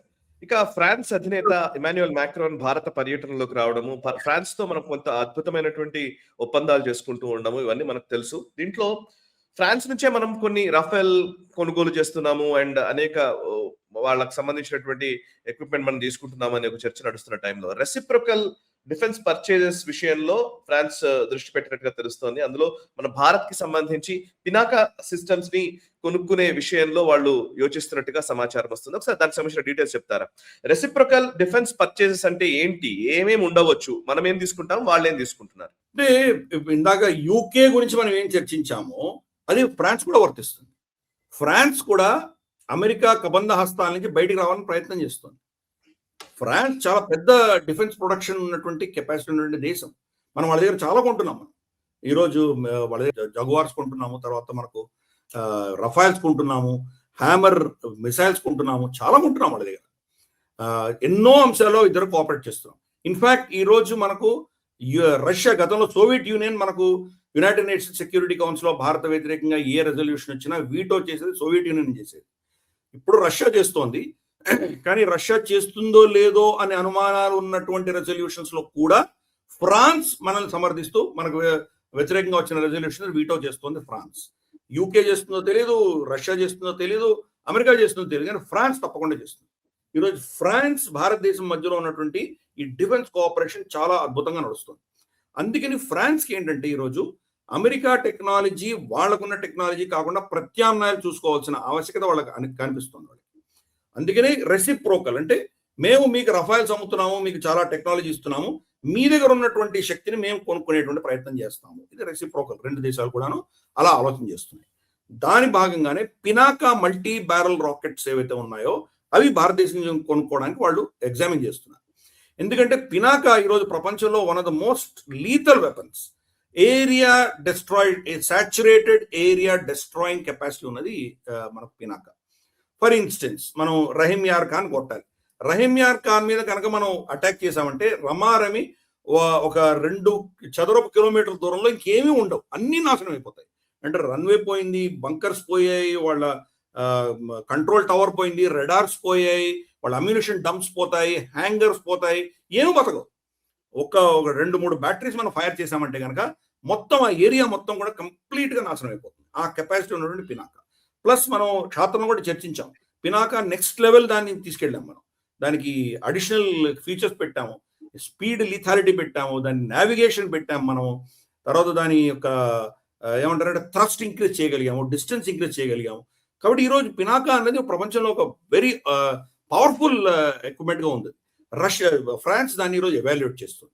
కాబట్టి భారతదేశం దగ్గర, మన దగ్గర ఉన్నవాడిని వాళ్ళు కొనుక్కునే ప్రయత్నం చేస్తున్నాం. అలాగే డ్రోన్ టెక్నాలజీస్ తో చాలా మనం చేసాం. ఆకాష్ తీర్, మనం ఏదైతే ఇంటిగ్రేటెడ్ కమాండ్ స్ట్రక్చర్ ఏదో పెట్టామో అటువంటివి చాలా అంశాల్లో వాళ్ళు భారతదేశం నుంచి కూడా తీసుకునేటువంటి ప్రయత్నం చేస్తున్నారు. కాబట్టి ఈ రెసిప్రోకల్ డిస్కషన్స్ జరుగుతున్నాయి. బహుశా రాబోయే కొన్ని నెలల్లో మనం ఈ యొక్క పరిణామాలన్నీ చూడబోతున్నాము. తప్పకుండా అవన్నీ కూడా మనం క్షాత్రంలో కవర్ చేద్దాం. ఓకే, సరే, ఇక నెక్స్ట్ అంశంలోకి వెళ్దాం. రోల్స్ రాయిస్ గురించి మనం మాట్లాడాలి. నిజానికి క్రయోజెనిక్ ఇంజిన్స్ విషయంలో అప్పట్లోనే ఈ రోల్స్ రాయిస్ తో చర్చలు జరిపిన సందర్భాలు, నమ్మి నారాయణ గారి స్టోరీలు ఇవన్నీ మనకు తెలుస్తాయి ఆ టైంలో. నాకు ఇప్పుడు ఆశ్చర్యంగా, అద్భుతంగా అనిపిస్తున్న విషయం ఏంటంటే రోల్స్ రాయిస్ ఇప్పుడు మనకు 100% ఐపీ ఓనర్షిప్ ఇచ్చే విధంగా cutting edge fighter jet engine టెక్నాలజీకి సంబంధించినటువంటి వాటిల్లో 100% మన టెక్నాలజీ ఇవ్వడానికి సిద్ధంగా ఉన్నట్టుగా ఒక సమాచారం వస్తోంది. నిజంగా గొప్ప వార్త. దీని గురించిన వివరాలు చెప్తారా? అండ్ ఇంకొక వైపు ఆమ్కా కోసం అని చెప్పేసి అటు జీఈ ఒకవైపు, ఈవెన్ సాఫ్రాన్ మరొక వైపు, ఇప్పుడు Rolls Royce, even Russian engine technology, ఎన్నిటి మధ్య కూడా వాళ్ళందరూ కూడా మనకు ఆఫర్ చేస్తున్నారు. ఎవరెవరు ఏం ఆఫర్ చేస్తున్నారు? Rolls Royce 100% IP ownership offer ని ఎలా అర్థం చేసుకోవాలి చెప్తారా? అంటే ఇన్ని కంపెనీల్లో ఈవెన్ భారతదేశం కావేరీ కూడా ఎప్పుడో మన ఎయిర్ క్రాఫ్ట్స్ ఇస్తామని మనం కూడా ఆలోచన చేస్తాం. కాబట్టి ఎంతో మంది కంటెంటర్స్ ఉన్నారు. సమస్య ఎక్కడ వచ్చిందంటే మోదీ ప్రభుత్వం వచ్చిన తర్వాత మనం అమెరికాతో మంచి సంబంధాలు ఉండినాయి కాబట్టి మనం జీఈ ఇంజిన్ కోసం వెళ్ళాము. జీఈ 404 IN-20 మనం తీసుకున్నాము తేజస్ కి. ఆమ్కాకి వచ్చేసరికి 414 తీసుకున్నాం. ఇన్ఫాక్ట్ తేజస్ MK2 వర్షన్ కూడా మనం 414 వాడేటువంటి ఒక ఒప్పందం చేసుకున్నాం వాళ్ళతోటి. కానీ చూసాము జీఈ మనకు కావాల్సిన సంఖ్యలో వాళ్ళు ఇంజిన్స్ ఇవ్వట్లేదు. 2 టెక్నాలజీ ట్రాన్స్ఫర్ చేయట్లేదు వాళ్ళు, అక్కడి నుంచి వాళ్ళు పంపిస్తున్నారు. డొనాల్డ్ ట్రంప్ లాంటి వాళ్ళు వచ్చి దాన్ని లివరేజ్ గా వాడుకొని మనకు పార్ట్స్ ఇవ్వకపోవడము, ఇంజిన్స్ ఇవ్వకపోవడము, టెక్నాలజీ ట్రాన్స్ఫర్ చేయకపోవడం, ఇటువంటి సమస్యలు మనకు చాలా ఉన్నాయి. కాబట్టి భారత ప్రభుత్వం ఇప్పుడు ఎనివే దాంట్లో తేజస్లో ఇరుక్కుపోయాం మనం. కాబట్టి ఈరోజు జీఈ లేని ప్రత్యామ్నాయం లేదు మనకి. ఇదేదో మామూలు చాలా మంది చూస్తాను నేను, కామెంట్స్ రాస్తారు, ఇది వదిలేసి మన సఫ్రాన్ తీసుకోవచ్చు కదా, కావేరీ పెట్టచ్చు కదా, ఇటువంటి డైలాగ్స్ కొడతారు. కానీ అంత సునాయాసమైన సింపుల్ విషయం కాదు అది. ఇంజన్ ఆధారంగా మొత్తం డిజైనింగ్ అవుతుంది. ఎయిర్ క్రాఫ్ట్ డిజైనింగ్ అంతా ఇంజన్ ఆధారంగా ఉంటుంది. కాబట్టి ఇంజన్ జీఈ 404 IN-20 డిజైన్ ఆధారంగా తేజస్ మొత్తం ఫ్రేమ్ తయారైంది. కాబట్టి ఈ రోజు దాన్ని రీప్లేస్ చేయాలంటే దేంతో రీప్లేస్ చేయలేము. ఇది ఎలా ఉంటుందంటే ఇప్పుడు మారుతి 800లో తీసుకెళ్లి నేను ఏదో మిట్సుబిషి ఇంజన్ పెడతానంటే కుదరదు. అది కంపాటబిలిటీ కాదు. అది ఏరోడైనమిక్స్ పోతుంది, దాని థ్రస్ట్ పోతుంది, అది క్రాక్స్ వస్తాయి, చాలా ప్రాబ్లమ్స్ వస్తాయి. కానీ భారతదేశం ఏం చేసిందంటే ఇది రియలైజ్ చేసింది. డొనాల్డ్ ట్రంప్ చేస్తున్న ఈ పనులన్నీ చూసి మనం ఏం చేసామంటే ఇతరత్ర ఇంజన్ సప్లయర్స్ కి మనం సౌండ్ చేసాం, మాతో కలిసి వస్తారా, మీరు మాకు ఏం ఆఫర్ ఇవ్వగలరు అని ఓపెన్ చేసాం. అంటే సఫ్రాన్ ఏం చేసిందంటే మీతో జేవీ పెట్టుకుంటాము, మీ దగ్గర ఐపీ ఉంటుంది, అంటే ఇంటెలెక్చువల్ ప్రాపర్టీ, ఆ ఇంజన్ డిజైన్, దానికి సంబంధించినటువంటి అధికారాలు భారతదేశంలోనే ఉంటాయి, మేము జాయింట్ వెంచర్ పార్ట్నర్ గా ఉంటాము, దాంట్లో వచ్చే లాభాలు మేము పంచుకుంటాము అని చెప్పి సఫ్రాన్ ఆఫర్ ఇచ్చింది. సో ఆ ప్రాజెక్ట్ కూడా నడుస్తుంది. సఫ్రాన్ తర్వాత భారతదేశంలో హెచ్ఏఎల్కి సంబంధించిన ఒక జాయింట్ వెంచర్ రాబోతుంది. అలాగే ఇప్పుడు రోల్స్ రాయిస్ ఆఫర్ ఇచ్చింది. రోల్స్ రాయిస్ కూడా వీళ్ళందరికీ కూడా అద్భుతమైన ఆఫర్ ఇచ్చారు. 100% ఐపీ మీరే పెట్టుకోండి, దానికి సంబంధించినటువంటి డిజైన్స్, బ్లూ ప్రింట్స్, సీక్రెట్స్, దాని మెటలర్జీ అంతా మీరే పెట్టుకోండి, మేము మీకు ఫుల్ అది ఇస్తాం. మీకు ఆమ్కాకి సంబంధించినటువంటి, ఆమ్కాలో మనకు advance multi combat aircraft కి సంబంధించి బహుశా మనకు థ్రస్ట్ వెక్టర్ ఏదైతే ఉంటుందో అది ఆల్మోస్ట్ 110-120 కిలో న్యూటన్ థ్రస్ట్ మనకు కావాలి. ప్రస్తుతానికి మనకు తేజస్ MK1 లో మనకు 75 to 90 కిలో న్యూటన్ థ్రస్ట్ మనకు ఉంది ప్రస్తుతానికి. దాన్ని 120 కిలో న్యూటన్ దాకా తీసుకెళ్లేటువంటి ప్రయత్నం జరుగుతుంది. దానికి మేము పూర్తిగా సహకరిస్తాము, భారతదేశంలోనే పెట్టుకుంటాము. ఇన్ఫాక్ట్ రోల్స్ రాయ్స్ కి 2 మేజర్ ప్లాంట్స్ ఉన్నాయి. ప్లాంట్స్ అంటే వాళ్ళ ఎకో సిస్టమ్, ఒక ప్లాంట్ ఒకటే కాదు కదా, అక్కడ తయారయ్యేటువంటి కాంపోనెంట్స్ అవన్నీ. 2 హోమ్ కంట్రీస్ ఏంటంటే, of course Rolls Royce UK కాబట్టి యూకేలో అలాగే ఉంటుంది, 2 జర్మనీలో ఉంది. ఈ 2 వాళ్ళకు మేజర్ వాళ్ళ హోమ్ కంట్రీస్ కింద చెప్పుకుంటారు. 3వది భారతదేశం పెట్టుకోబోతున్నామని చెప్తోంది రోల్స్ రాయ్స్. భారతదేశంలో 3వ ఎస్టాబ్లిష్మెంట్ పెట్టి, ఒకటి భారతదేశంలో ఎంత కొనుక్కుంటామో మన డిఫెన్స్ ఫోర్సెస్ అంతా మనకు అమ్మడానికి, 2 ఇక్కడ తయారైనవి ప్రపంచంలో అమ్ముకోవడానికి కూడా ఇదే బేస్, మ్యానుఫ్యాక్చరింగ్ బేస్ గా పెడతామని చెప్తున్నారు.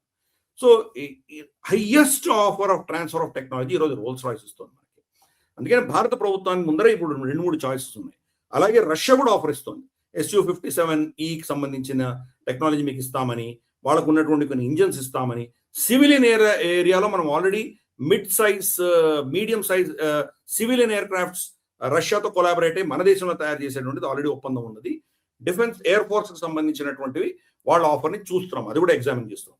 ఈ రోజు భారతదేశం మీద ఇన్ని ఆఫర్స్ ఉన్నాయి. అందుకని జీఈని మనం క్రమేపీ కట్ చేసి, అమెరికా ఇన్ఫ్లుయెన్స్, అమెరికా మనల్ని బ్లాక్ మెయిల్ చేసేటువంటి పరిస్థితి నుంచి ప్రత్యామ్నాయాలు చూసుకుంటున్నాం. కాబట్టి రోల్స్ రాయ్స్ ఆఫర్ చాలా దాని దృష్ట్యా చాలా గొప్పది. రోల్స్ రాయ్స్ కూడా ఏం చెప్తోందంటే, భారతదేశంతో పార్ట్నర్షిప్ పెట్టుకుంటాం మేము అంటున్నారు. భారతదేశం అంటే అమెరికా అప్రోచ్ ఎలా ఉంది, జీఈ మేము మీకు అమ్ముతాము, మేము తయారు చేస్తాం, మీకు అమ్ముతాము, ఏదో దాని నట్లు, స్క్రూలు, బోల్ట్లు ఇస్తాం, కానీ దాని కోర్ టెక్నాలజీ ఏదైతే ఉందో, దాని మెటలర్జీ కానీ, ఎందుకంటే ఆ స్పీడ్ లో వెళ్తున్నటువంటి ఇంజిన్ కి ఉండవలసినటువంటి హీట్ రెసిస్టెంట్ మెటీరియల్, ఆ సీక్రెట్ వాళ్ళ దగ్గర ఉంటుంది. అటువంటివే కొన్ని కీలకమైనటువంటి టెక్నాలజీ భారతదేశానికి ఇవ్వడానికి సిద్ధంగా లేదు జీఈ, కానీ వీళ్ళందరూ ఇస్తామంటున్నారు. రోల్స్ రాయ్స్ ఇస్తామంటోంది, సఫ్రాన్ ఇస్తామంటోంది, రష్యా ఇస్తానంటోంది. వీళ్ళందరి 3 ఆఫర్లు కూడా రోల్స్ రాయ్స్ ఆఫర్ అన్నిటికంటే చాలా ఉత్తమంగా ఉంది. కానీ చూడాలి, భారతదేశం మన ఆర్మ్డ్ ఫోర్సెస్ చాలా కాలంగా వీటి గురించి చర్చించాయి కాబట్టి స్ట్రాటజిక్గా మనకి ఏది మన అవసరాలకి ఎక్కువ పనిచేస్తాయో అవి చూస్తాము. నా దృష్టిలో అయితే బహుశా 3 ఆఫర్స్ కూడా తీసుకుంటాం మనం భిన్నమైనటువంటి మన ప్లాట్ఫామ్స్ మీద వాటిని వాడుకుంటాం. మనము ఎయిర్ ఫోర్స్ కాకపోతే కనుక నేవీ వర్షన్లో వాడుకోవచ్చు. కాబట్టి మల్టిపుల్ రిలేషన్షిప్స్ అని పెట్టుకుంటాం. ఏ ఒక్కరు కూడా మనం బ్లాక్మెయిల్ చేయలేనటువంటి పరిస్థితి మనం ఎస్టాబ్లిష్ చేసుకుంటామని నాకు అనిపిస్తుంది. కాబట్టి రోల్స్ రాయ్స్ ఆఫర్ కూడా మనం స్వీకరిస్తాము, సఫ్రాన్ ఆఫర్ కూడా స్వీకరిస్తాము, అలాగే మనం రష్యన్ ఆఫర్స్ కూడా స్వీకరిస్తాము. 3 స్వీకరిస్తాము. ప్లస్ ఇండిజినస్ గా మన ఇంజను, మన ఏంటో మనం ఏం చేయాలో చేసుకుంటూ వెళ్తాము. ఇది జనరల్ అప్రోచ్ మనకు కనిపిస్తుంది. కానీ ఈ ఇయర్ 2026 లో కొన్ని కీలకమైనటువంటి ఈ రోల్స్ రాయ్స్ సంబంధించింది కానీ, సఫ్రాన్ సంబంధించింది కానీ నిర్ణయాలు వస్తాయి. జీఈని మనం ఇంకేం చేయలేం కాబట్టి జీఈ కాంట్రాక్ట్ అలాగే నడుస్తూ ఉంటుంది. వాళ్ళు సంవత్సరానికి 20-24 ఇంజన్లు ఇస్తామంటున్నారు. 120-130 ఇంజన్లు ఇవ్వాలి మనకు. అది వచ్చేసరికి 2040 దాకా వాళ్ళు ఇస్తూ ఉంటారు. కాబట్టి అది ఎలాగో ఉన్నది, ఆ సప్లై చైన్ మనం కట్ చేయము, కొత్త సప్లై చైన్స్ పెట్టుకునే ప్రయత్నం చేస్తాము. దాంట్లో రోల్స్ రాయ్స్ కీలక పాత్ర పోషించబోతుంది. ఓకే సార్, ఇక నెక్స్ట్ అంశంలోకి వెళదాం సార్. భారత్ మీరట్లో డ్రోన్స్ కోసం ప్రత్యేకంగా ఒక రన్వేని సిద్ధం చేయడానికి సిద్ధం అవుతున్నట్టుగా తెలుస్తోంది. మీరట్లో డ్రోన్ కోసం సెపరేట్ రన్వే, ఆ ప్రత్యేకత ఏంటి, ఎందుకని, వీటికి సంబంధించిన డీటెయిల్స్ ఏంటి చెప్తారా? మనకు డ్రోన్స్ నార్మల్గా ఏంటంటే మామూలు ఎయిర్ క్రాఫ్ట్ ఎయిర్పోర్ట్స్ నుంచే టేక్ ఆఫ్ అవుతుంటాయి. అంటే వింగ్డ్ మనకు డ్రోన్స్ ఏవైతే ఉంటాయి, కొన్ని వర్టికల్ టేక్ ఆఫ్ అయితే ఎక్కడి నుంచి చేయొచ్చు, బిల్డింగ్ నుంచి కూడా చేయొచ్చు మనం. కానీ పెద్ద పెద్ద డ్రోన్స్ ఏవైతే రీపర్ డ్రోన్స్ లాంటివి కావచ్చు, మనకు బరాట్కర్ మన ఆఫ్ కోర్స్ మన టర్కీకి సంబంధించి మన దగ్గర లేదనుకున్నాం, బట్ అటువంటి పెద్ద పెద్ద డ్రోన్స్ ఏవైతే ఉంటాయో, డ్రోన్ అనడానికి వీల్లేదు వాటిని. యాక్చువల్గా మనం వాటిని అన్మాన్డ్ ఏరియల్ వెహికల్స్ అని చెప్పచ్చు. మనిషి ఉండడు కానీ ఆల్మోస్ట్ అంత పెద్దగా ఉంటాయి. ఫర్ ఇన్స్టెన్స్ ఇప్పుడు మనం యాక్చువల్గా చెప్తున్నాం, మనం MiG-21 ఏవైతే మనం డీకమిషన్ చేశామో వాటిని కూడా మనిషి లేకుండా పైలట్లెస్ టేక్ ఆఫ్ అయ్యే దిశగా దాన్ని మనం వాడే ప్రయత్నం మనం చేస్తున్నాం. కాబట్టి అన్మాన్డ్ ఏరియల్ అసెట్స్ పెద్దవి టేక్ ఆఫ్ అవ్వాలంటే వాటికి కూడా సఫిషియెంట్ రన్వే కావాలి. కానీ మనం చూసాం ఆప్ సింధూర్లో మనం ఏం చేసాము, మన వెస్టర్న్ స్టేట్స్ అన్నిట్లో కూడా మొత్తం ఎయిర్పోర్ట్స్ అన్ని సీల్ చేసాం మనం. వాడి అటాక్స్ ఎలా ఉంటాయో మనకు తెలియదు కాబట్టి ఆ దృష్ట్యా కంప్లీట్గా సీల్ చేసాం మనం. జమ్మూ కాశ్మీర్ నుంచి తీసుకొని గుజరాత్ దాకా మొత్తం ఫ్లైట్స్ అన్ని ఆపేసుకున్నాం. మరి అటువంటప్పుడు మనం ఇటువంటి డ్రోన్స్ ని పంపించాలంటే ఇంకా లోపల్గా హిండర్లాండ్ లో ఉన్నటువంటి ఎయిర్పోర్ట్స్ ఎయిర్ బేస్ లో అవసరం మనకు. ఎప్పుడైతే కశ్మీర్ నుంచి గుజరాత్ దాకా ఎయిర్పోర్ట్స్ అన్ని మనం క్లోజ్ చేసుకున్నామో దాని తర్వాత నెక్స్ట్ లేయర్ లో ఉన్నటువంటి మనకు చండీగఢ్ కావచ్చు, లేదా మనకు ఢిల్లీ కావచ్చు, లేదా మనకు భోపాల్ కావచ్చు, ఇంకా నెక్స్ట్ లెవెల్లో ఉన్నటువంటి ఎయిర్పోర్ట్స్ మీద ప్రెషర్ ఎక్కువ పెరుగుతుంది. ఎందుకంటే అసెట్స్ ఇక్కడి నుంచి మనం వాడతాం కాబట్టి దానివల్ల డ్రోన్స్ ని టేక్ ఆఫ్ చేసేటువంటి సమయం మనకు ఉండకపోవచ్చు, మనకు ఆ ఫెసిలిటీస్ ఉండకపోవచ్చు. అందుకని మీరట్లో స్పెసిఫిక్ గా ఓన్లీ ఈ మేజర్ పెద్ద డ్రోన్స్ టేక్ ఆఫ్ అవ్వడానికి స్పెషల్ రన్వే, స్పెషల్ ఇన్ఫ్రాస్ట్రక్చర్ మనం కట్టుకుంటున్నాం. ఇది మీరట్లో ఉంది, అంటే ఢిల్లీకి ఉత్తరాన ఉంటుంది. ఇది అక్కడి నుంచి వాడు ఫైర్ చేయలేడు, అంత దూరం వచ్చి వాళ్ళు ఇక్కడ దాకా కొట్టగలిగినటువంటి కెపాసిటీ వాళ్ళకి లేదు. ఎవరికి? మనకు పాకిస్తాన్కి. ఎందుకంటే ఒకవేళ ఫైర్ చేస్తే కూడా మనం దాంట్లో మనం ఇంటర్సెప్ట్ చేయొచ్చు. ఫర్ ఇన్స్టెన్స్ షహీన్ ఫైర్ చేశాడు మన మీద. షహీన్ ఫైర్ చేస్తే సిర్సా మీదనే మనం దాన్ని షూట్ డౌన్ చేయగలిగాం. ఢిల్లీ దాకా రాకుండానే మనం దాన్ని షూట్ డౌన్ చేయగలిగాం. కాబట్టి మీరట్ మీద వాడు అటాక్ చేయాలంటే కనుక హైపర్సోనిక్ మిసైల్స్ పెట్టాలి అని ప్రోటోకాల్స్ చాలా ఉన్నాయి. పాకిస్తాన్ దగ్గర కెపాసిటీ లేదు, అందుకని అది దూరం పెట్టాలి. అలాగే చైనా కూడా. చైనా హిమాలయాలన్నీ దాటి ఎక్కడో వాళ్ళకు హోటాన్లోనో లేదా కష్గర్లోనో ఎక్కడో ఉన్నటువంటి ఎయిర్ బేసెస్ నుంచి ఎన్గారి నుంచి వాళ్ళు ఫైర్ చేస్తే కనుక ఇన్ని హిమాలయాలు దాటుకుని వచ్చి మీరట్ మీద కొట్టడం చాలా కష్టం. అందుకని మీరట్ ఒక విధమైనటువంటి సెంట్రల్ పొజిషన్లో ఉంది కాబట్టి ఇటు చైనా కానీ ఇటు పాకిస్తాన్ కానీ ఇద్దరి మీద డ్రోన్స్ మనం అటాక్ చేయడానికి వీలుగా ఉంది. ప్లస్ ఇందాక నేను చెప్పినట్టు వాళ్ళు దీన్ని డిస్ట్రాయ్ చేయడం చాలా కష్టం, ఆల్మోస్ట్ ఇంపాసిబుల్. అందుకని మీరట్ మనం ఎన్నుకొని పెట్టుకున్నాము. రేపు మనకు బార్డర్ ఏరియాస్ లో మన ఎయిర్ ఫీల్డ్స్ అన్ని మనం కంప్లీట్ గా క్లోజ్ చేసినా కానీ కూడా మీరట్ ఆపరేషన్ లో ఉంటుంది. అందుకని చాలా స్ట్రాటజిక్ గా దీన్ని మనం తీసుకున్నాము. కాబట్టి ఈవెన్ యాక్టివ్ వార్ జోన్ లో కూడా మీరట్ విల్ బి యాక్టివ్. అక్కడి నుంచి మనం డ్రోన్స్ పంపిస్తాము, పెద్ద ఇవన్నీ కూడాను అన్మాన్డ్ ఏరియల్ వెహికల్స్ పంపిస్తాము. మనం అటాక్స్ కంటిన్యూ చేయొచ్చు, మన యుద్ధాన్ని మనం కొనసాగించవచ్చు. ఆ దృష్ట్యా చాలా స్ట్రాటజిక్ గా మనం ఇది పెట్టుకుంటున్నాము. సరే, మనకు జనరల్ గా ఏంటంటే మనం క్షేత్రంలో మనం చూసాం ఆర్ ఇటువంటి డిఫెన్స్ ఇష్యూస్ మనం మాట్లాడినప్పుడు మనకు కింద ప్రేక్షకులు అందరూ ఏం రాస్తారంటే మీరు మన దేశ రక్షణకు సంబంధించిన సీక్రెట్స్ అని మీరు బయట చెప్పేస్తున్నారు, ఇది చాలా తప్పు, మన సైనికులకి మన దేశానికి ఇదంతా ఎక్స్పోజ్ అయిపోతే శత్రువు అలాగే ఆలోచన చేస్తారు, మీరు చెప్పకూడదండి అని చాలా మంది కామెంట్స్ చేస్తారు. ఇది మనం ఏది కూడాను మన రక్షణ విభాగానికి సంబంధించి దేశానికి విపత్కరమైనటువంటి స్టేట్మెంట్స్ ఏది ఇవ్వట్లేదు. మనం పబ్లిక్ డొమైన్ లో లేనటువంటి అంశాలు మనం ఏం చెప్పట్లేదు. ఇంకొకటి స్పెక్యులేట్ చేయట్లేదు, మనం ఏదో మనకు తోచినటువంటి ఆలోచనలు మనం అక్కడ పెట్టట్లేదు. ఇది అఫీషియల్ గా భారత ప్రభుత్వం నుంచి వచ్చినటువంటి ఒక కమ్యూనిక్, ఇది పబ్లిక్ డొమైన్ లో ఉంది. వాళ్లే ఒప్పుకున్నటువంటిది మీరట్లో మేము చేస్తున్నాము అని చెప్పారు. ఇది ఎందుకు తెలియాలంటే శత్రువులు కూడా తెలియాలి. మేము మా శక్తిని పెంచుకుంటున్నాము, మిమ్మల్ని అటాక్ చేయడానికి సిద్ధంగా ఉన్నాము. రాంబెల్లిలో మేము సొరంగంలో నుంచి మా సబ్మెరీన్స్ వెళ్తాయి భారత ప్రభుత్వం చెప్తుంది, మనం చెప్పట్లా. హైపర్సానిక్ మిసైల్స్ ఉన్నాయి మా దగ్గర అని చెప్తున్నాం. మనం ప్రతిదీ మనం ఓపెన్ గా భారత ప్రభుత్వం ఏది చెప్తుందో అది మాత్రమే చెప్తున్నాం. వాళ్ళు చెప్పనట్టు అంశాలు అఫ్ కోర్స్ మనం కూడా గుప్తంగానే ఉంచుతాము. నేను లదాఖ్ వెళ్ళాం, గుర్తుంది కదా మనకు. అప్పుడు ప్రతిస్పందనప్పుడు ఎన్నో మనం సైలోస్ చూసాము, అక్కడ ఎన్నో మన కంటింజెంట్స్ చూసాము. పాకిస్తాన్ మన చైనాను అటాక్ చేయడానికి కావాల్సినటువంటి మనకు ఫీల్డ్ గన్స్ కానీ మనకు మన మిసైల్ సైలోస్ కానీ చాలా చూసాం. మనం ఏది కూడా లొకేషన్ ఎక్కడుందో మనం ఎప్పుడు చెప్పలేదు. మనకు తెలిసిన అంశాలు కూడా గుప్తంగానే ఉంచాం. మనం చెప్పేదంతా కూడా పబ్లిక్ డొమైన్ లో ఉన్నది చెప్తున్నాం. కాబట్టి ఈ మీరట్ అన్నది కూడా ప్రభుత్వం అనౌన్స్ చేసింది కాబట్టి మనం చెప్తున్నాం. నెక్స్ట్ అంశంలోకి వెళ్దాం సార్. ఈ వారం మనం బ్రేవ్ హార్ట్ సెగ్మెంట్ లోకి వెళదాము.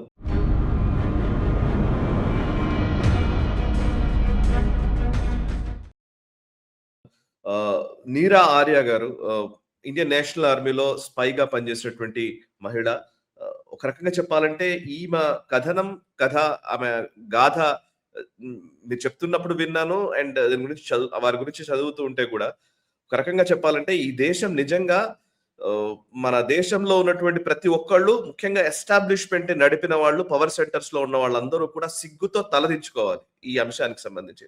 అండ్ వాళ్ళు చేసిన దుర్మార్గానికి వాళ్ళు సమాధానం కూడా చెప్పాలి. నిజంగా అనిపిస్తుంది. 1902లో జన్మించిన ఆవిడ 1998లో చనిపోయారు. ఆవిడ సుభాష్ చంద్రబోస్ గారి ఆర్మీలో పనిచేసినటువంటి ఒక స్పైగా పనిచేశారు. ఆవిడ జీవిత గాథ మీరే చెప్పండి సార్. మీ నోటి ద్వారా వినాలని కూడా ఉంది నిజానికి. ఇది మీరు ఈవెన్ ప్రేక్షకులకు కూడా చెప్తున్నాను, ఈ బ్రేవ్ హార్ట్ సెగ్మెంట్ లో వచ్చినటువంటి అంశాలు ఏవైనా సరే ప్లీజ్ మీరు తెలుసుకోండి, కావాలంటే నోట్స్ రాసుకోండి, వారి గురించి చదవండి, ఇంకెక్కడైనా సరే పంచుకోండి. ఈ వీడియోనే షేర్ చేయండి అని నేను చెప్తాను పదే పదే. ఈ వీడియోని షేర్ చేయకపోయినా కానీ నేషనలిస్ట్ కి వ్యూ రాకపోయినా పర్వాలేదు, ఆ వ్యక్తి గురించి మీకు తోచిన విషయాలు మీ ప్లాట్ఫామ్ లో ప్రజెంట్ చేసే ప్రయత్నం చేయండి. అట్లీస్ట్ అంతవరకు నేను చెప్పగలను సార్. ప్లీజ్ నీరా ఆర్య గారి గురించి చెప్తారా సార్? నీరా ఆర్య గురించి చర్చ, ఇన్ఫాక్ట్ మనం క్షాత్రం స్టార్ట్ చేసినప్పటి నుంచి, డిఫెన్స్ రౌండప్ స్టార్ట్ చేసినప్పటి నుంచి ఇప్పుడు 79 ఎపిసోడ్స్ మనం పూర్తి చేసుకుంటున్నాము. 79 ఎపిసోడ్స్ లో ఒక్క మహిళ నీరజ్ బానోట్ మాత్రమే మనం కవర్ చేశాము. ఆవిడ కూడా పైలట్, మనకు హోస్టెస్ గా, ఎయిర్ హోస్టెస్ గా ఉండి ఆవిడ చేసిన సాహసాలు కూడా చర్చించాము. మొట్టమొదటిసారి ఒక మహిళ డిఫెన్స్ లో, యుద్ధంలో, ఒక ఆర్మీలో, ఇండియన్ నేషనల్ ఆర్మీలో పనిచేసినటువంటి మహిళ గురించి మనం చర్చిస్తున్నాం. రెండవది, ఈవిడ గురించి మాట్లాడేటప్పుడు రోమాలు నిక్కపొడుచుకోకపోతే వాడు మనిషే కాదు. 3, కంట్లో నీళ్లు పెట్టుకోకపోతే అసలు మానవత్వమే లేదు. అటువంటి వ్యక్తి ఈరోజు మనం చర్చించబోతున్నాం, నీరా ఆర్య గారు. ఈవిడ మనకు ఉత్తరప్రదేశ్లోని బాగ్పత్ జిల్లాలో జన్మించారు. 1902 ఆవిడ జన్మించింది. 1902లో జన్మించారు ఆవిడ. ఆవిడకి యుక్త వయసులోనే వివాహం అయిపోయింది. ఆవిడ భర్త శ్రీకాంత్ జయరాజన్ దాస్. కానీ వీళ్ళిద్దరి మధ్యలో విభేదాలు ఉన్నాయి. ఆయన బ్రిటిష్ ప్రభుత్వంలో పనిచేశారు. ఆయన బ్రిటిష్ ప్రభుత్వంలో పోలీస్ అధికారిగా పనిచేశారు. ఈవిడ దేశాన్ని మనం రక్షించాలి, దేశాన్ని విముక్తి చేయాలి ఈ వీళ్ళ పాలన నుంచి అని చెప్పి సుభాష్ చంద్రబోస్ గారికి దగ్గరైంది ఆవిడ. సుభాష్ చంద్రబోస్ గారితో ఆయన సైన్యంలో ఆయనతోటి అనుసంధానమే ఆయనకు పనిచేస్తూ ఉండగా భర్తకి భార్యకి మధ్యలో విభేదాలు వచ్చి భార్య వెళుతుంటే చాటుగా భార్యకు తెలియకుండా ఆవిడని ఫాలో అయ్యి సుభాష్ చంద్రబోస్ గారిని కలవడానికి ఈవిడ వెళ్ళినప్పుడు ఆయన అక్కడ వచ్చి సుభాష్ చంద్రబోస్ని చంపే ప్రయత్నం చేశారు. సుభాష్ చంద్రబోస్ ఫైరింగ్ చేశారు. ఫైరింగ్ చేస్తే తన సొంత భర్తని కత్తి తీసుకొని ఆవిడ అక్కడికక్కడే నరికేసి చంపేసింది ఆవిడ. అంటే ఆవిడ మాంగళ్యం కంటే కూడా, చెప్పాలంటే నాకు అసలు గొంతు ఇరుకుపోతుంది. మాంగళ్య కంటే కూడా దేశం, మన భారతదేశం ముఖ్యము, సుభాష్ చంద్రబోస్ ముఖ్యం అనుకున్నటువంటి మహా గొప్ప మహిళ ఆవిడ. సొంత భర్తను కూడా లెక్క చేయకుండా చంపేసింది ఆవిడ. అటువంటి మహానుభావురాలు. అంటే దేశం, భారత్ భారత్ భారత్ అటువంటి ఆలోచన ఉన్నటువంటి వ్యక్తి ఆవిడ. కానీ సుభాష్ చంద్రబోస్ గారు ఆవిడ యొక్క వీరోచితమైనటువంటి ఆ పటిమను చూసి ఆవిడని ఆయన బ్రిగేడ్లో, ఝాన్సీ బ్రిగేడ్లో కమాండర్గా పెట్టారు. కమాండర్గా పెట్టి స్పైయింగ్ చేయడానికి, గూఢచర్యం చేయడానికి ఆవిడ పంపించారు. ఆవిడతో పాటు సహోదరులు ఇద్దరు ముగ్గురు మగ వాళ్ళ వేషం వేసుకొని ఈ బ్రిటిష్ వాళ్ళ క్యాంపులలో వెళ్ళి వాళ్ళ క్యాంటీన్లు, వాళ్ళ దగ్గర పని చేస్తున్నట్లు, వాళ్ళు ఏం మాట్లాడుకుంటున్నారు అవన్నీ విని, వాళ్ళు ఏం చేస్తున్నారు అవన్నీ కనుక్కొని సుభాష్ చంద్రబోస్ గారికి చేరవేసేటువంటి కార్యక్రమం వీళ్ళు చేశారు. ఎంత సాహసం చేశారు వాళ్ళు. అప్పుడు దొరికితే కనుక వాళ్ళకి ఏమవుతుందో అందరికీ తెలిసిన విషయం. అందుకనే వాళ్ళు ఏం చెప్పారంటే, మీరు దొరికిపోతున్నారంటే కానీ మిమ్మల్ని మీరు షూట్ చేసుకొని చనిపోండి అని కూడా వాళ్ళు చెప్పారు. అన్ఫార్చునేట్, దొరికిపోయారు. ఒక మహిళ దొరికిపోయింది ఈమె టీంలో. దొరికిపోయేసరికి ఆవిడ షూట్ చేసుకునేంత లోపలే అరెస్ట్ చేసి తీసుకెళ్ళిపోయారు. ఆవిడ పరిస్థితి ఏమైందో ఈ రోజు దాకా తెలియదు. ఈవిడ నీరా ఆర్య వచ్చేసి ఎవరైతే అరెస్ట్ అయ్యారో ఆవిడని విడిపించే దిశగా వీళ్ళిద్దరు కలిసి ప్రయత్నం, ఇంకో ఇద్దరు కలిసి ప్రయత్నం చేసి అక్కడ ఉన్నటువంటి ఆఫీసర్లకు ఏదో మొత్తం మందులు ఇచ్చేసి వాళ్ళని పడిపోయాక ఆవిడని తీసుకొని వెళ్ళిపోతుంటే ఒక గార్డ్ ఫైరింగ్ వల్ల ఈవిడ సహోదరి ఎవరైతే వెళ్తుందో ఆవిడకి కాలికి బుల్లెట్ తగిలేసరికి పరిగెత్తలేకపోయారు. ముగ్గురు కలిసి చెట్టెక్కి దాచుకున్నారు. చెట్టెక్కి దాచుకుని 3 రోజులు చెట్టు మీద వీళ్ళు ఆహారం, ఆఖరికి మలమూత్రాలు లేవు, మంచినీళ్లు లేవు, ఆహారం లేదు, బుల్లెట్ తగిలిన నొప్పితోటి 3 రోజులు చెట్టు మీద దాచిపెట్టుకున్నారు. అందరూ అక్కడ సమస్య పరిష్కారం అయిపోయి అక్కడ ఎవరు లేరు, సురక్షితంగా ఉందన్నప్పుడు వాళ్ళు దిగి వచ్చి సుభాష్ చంద్రబోస్ గారి క్యాంప్లోకి వెళ్ళారు. ఆవిడ ఎవరైతే బుల్లెట్ తగిలి ఆవిడ కుంటుతో ఉందో ఆవిడని చీఫ్ కమాండర్గా చేశారు సుభాష్ చంద్రబోస్. సో అందుకని అటువంటి విరోచితంగా, సాహసోపేతంగా చేసినటువంటి వ్యక్తులలో కీలక పాత్ర పోషించినటువంటిది నీరా ఆర్య. తర్వాత మనకు తెలుసు ఐఎన్ఏ డిస్బాండ్ అయిపోయింది. ఐఎన్ఏ డిస్బాండ్ అయిపోయి సుభాష్ చంద్రబోస్ గారు చనిపోయారా లేదా ఎవరికి తెలియనటువంటి పరిస్థితి. అప్పుడు ఎప్పుడైతే సరెండర్ అయ్యారో అప్పుడు ఈవిడని అరెస్ట్ చేసి ఈవిడని అతి కిరాతకంగా హింసించి కాలాపాని, అండమాన్ నికోబార్ ఐలాండ్స్, అండమాన్లో ఉన్న సెల్యులర్ జైలుకి పంపించారు ఆవిడని. అక్కడ ఆవిడని ఎంత చిత్రహింసలు చేశారో అంత చిత్రహింసలు చేశారు.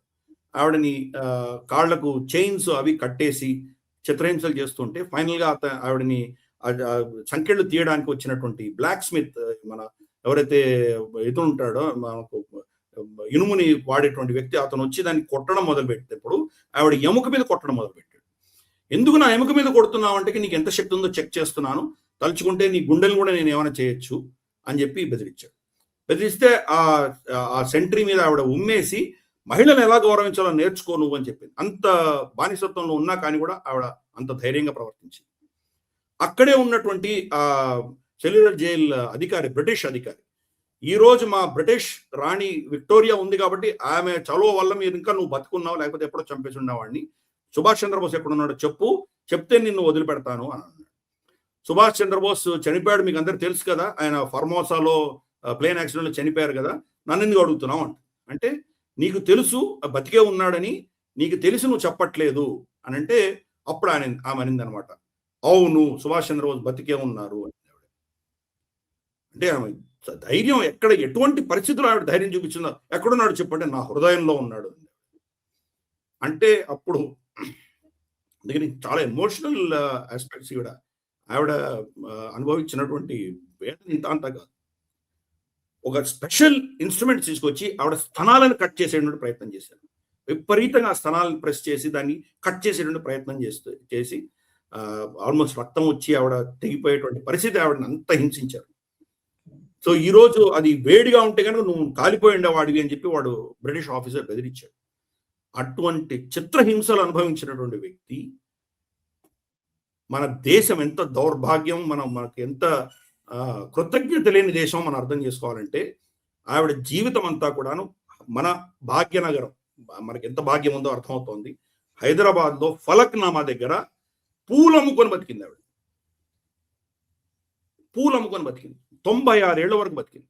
పూరి గుడిసెలో ఉండేది.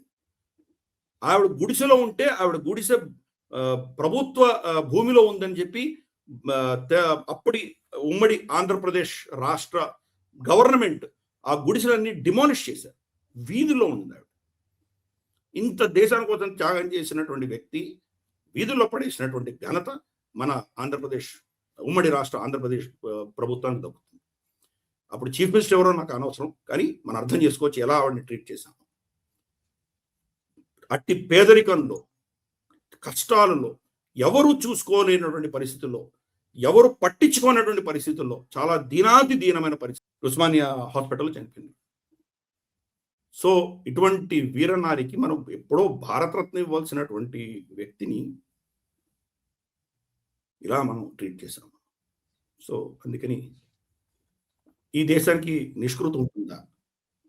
కనీసం మనదైన చిన్న శైలిలో మనం కనీసం క్షాత్రంలో గుర్తు చేసుకునేటువంటి ప్రయత్నం మనం చేస్తున్నాము.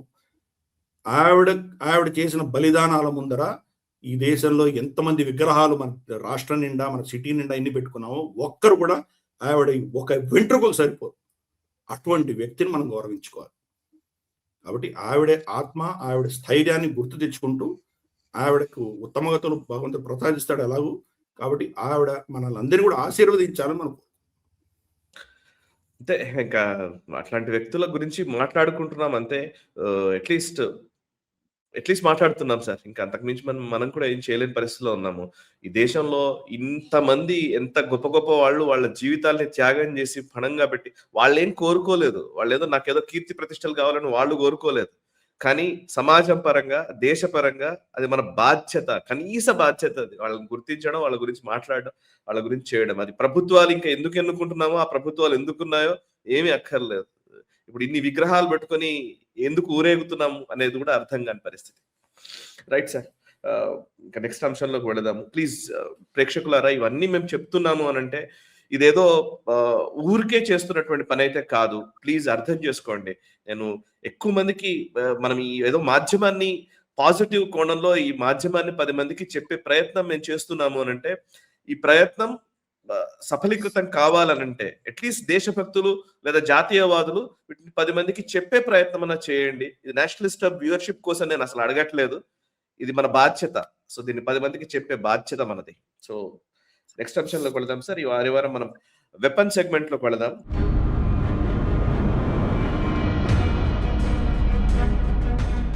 వెపన్ సెగ్మెంట్ లో హ్యామర్ గురించి మాట్లాడాలి sir. Highly agile modular munition extended range missile.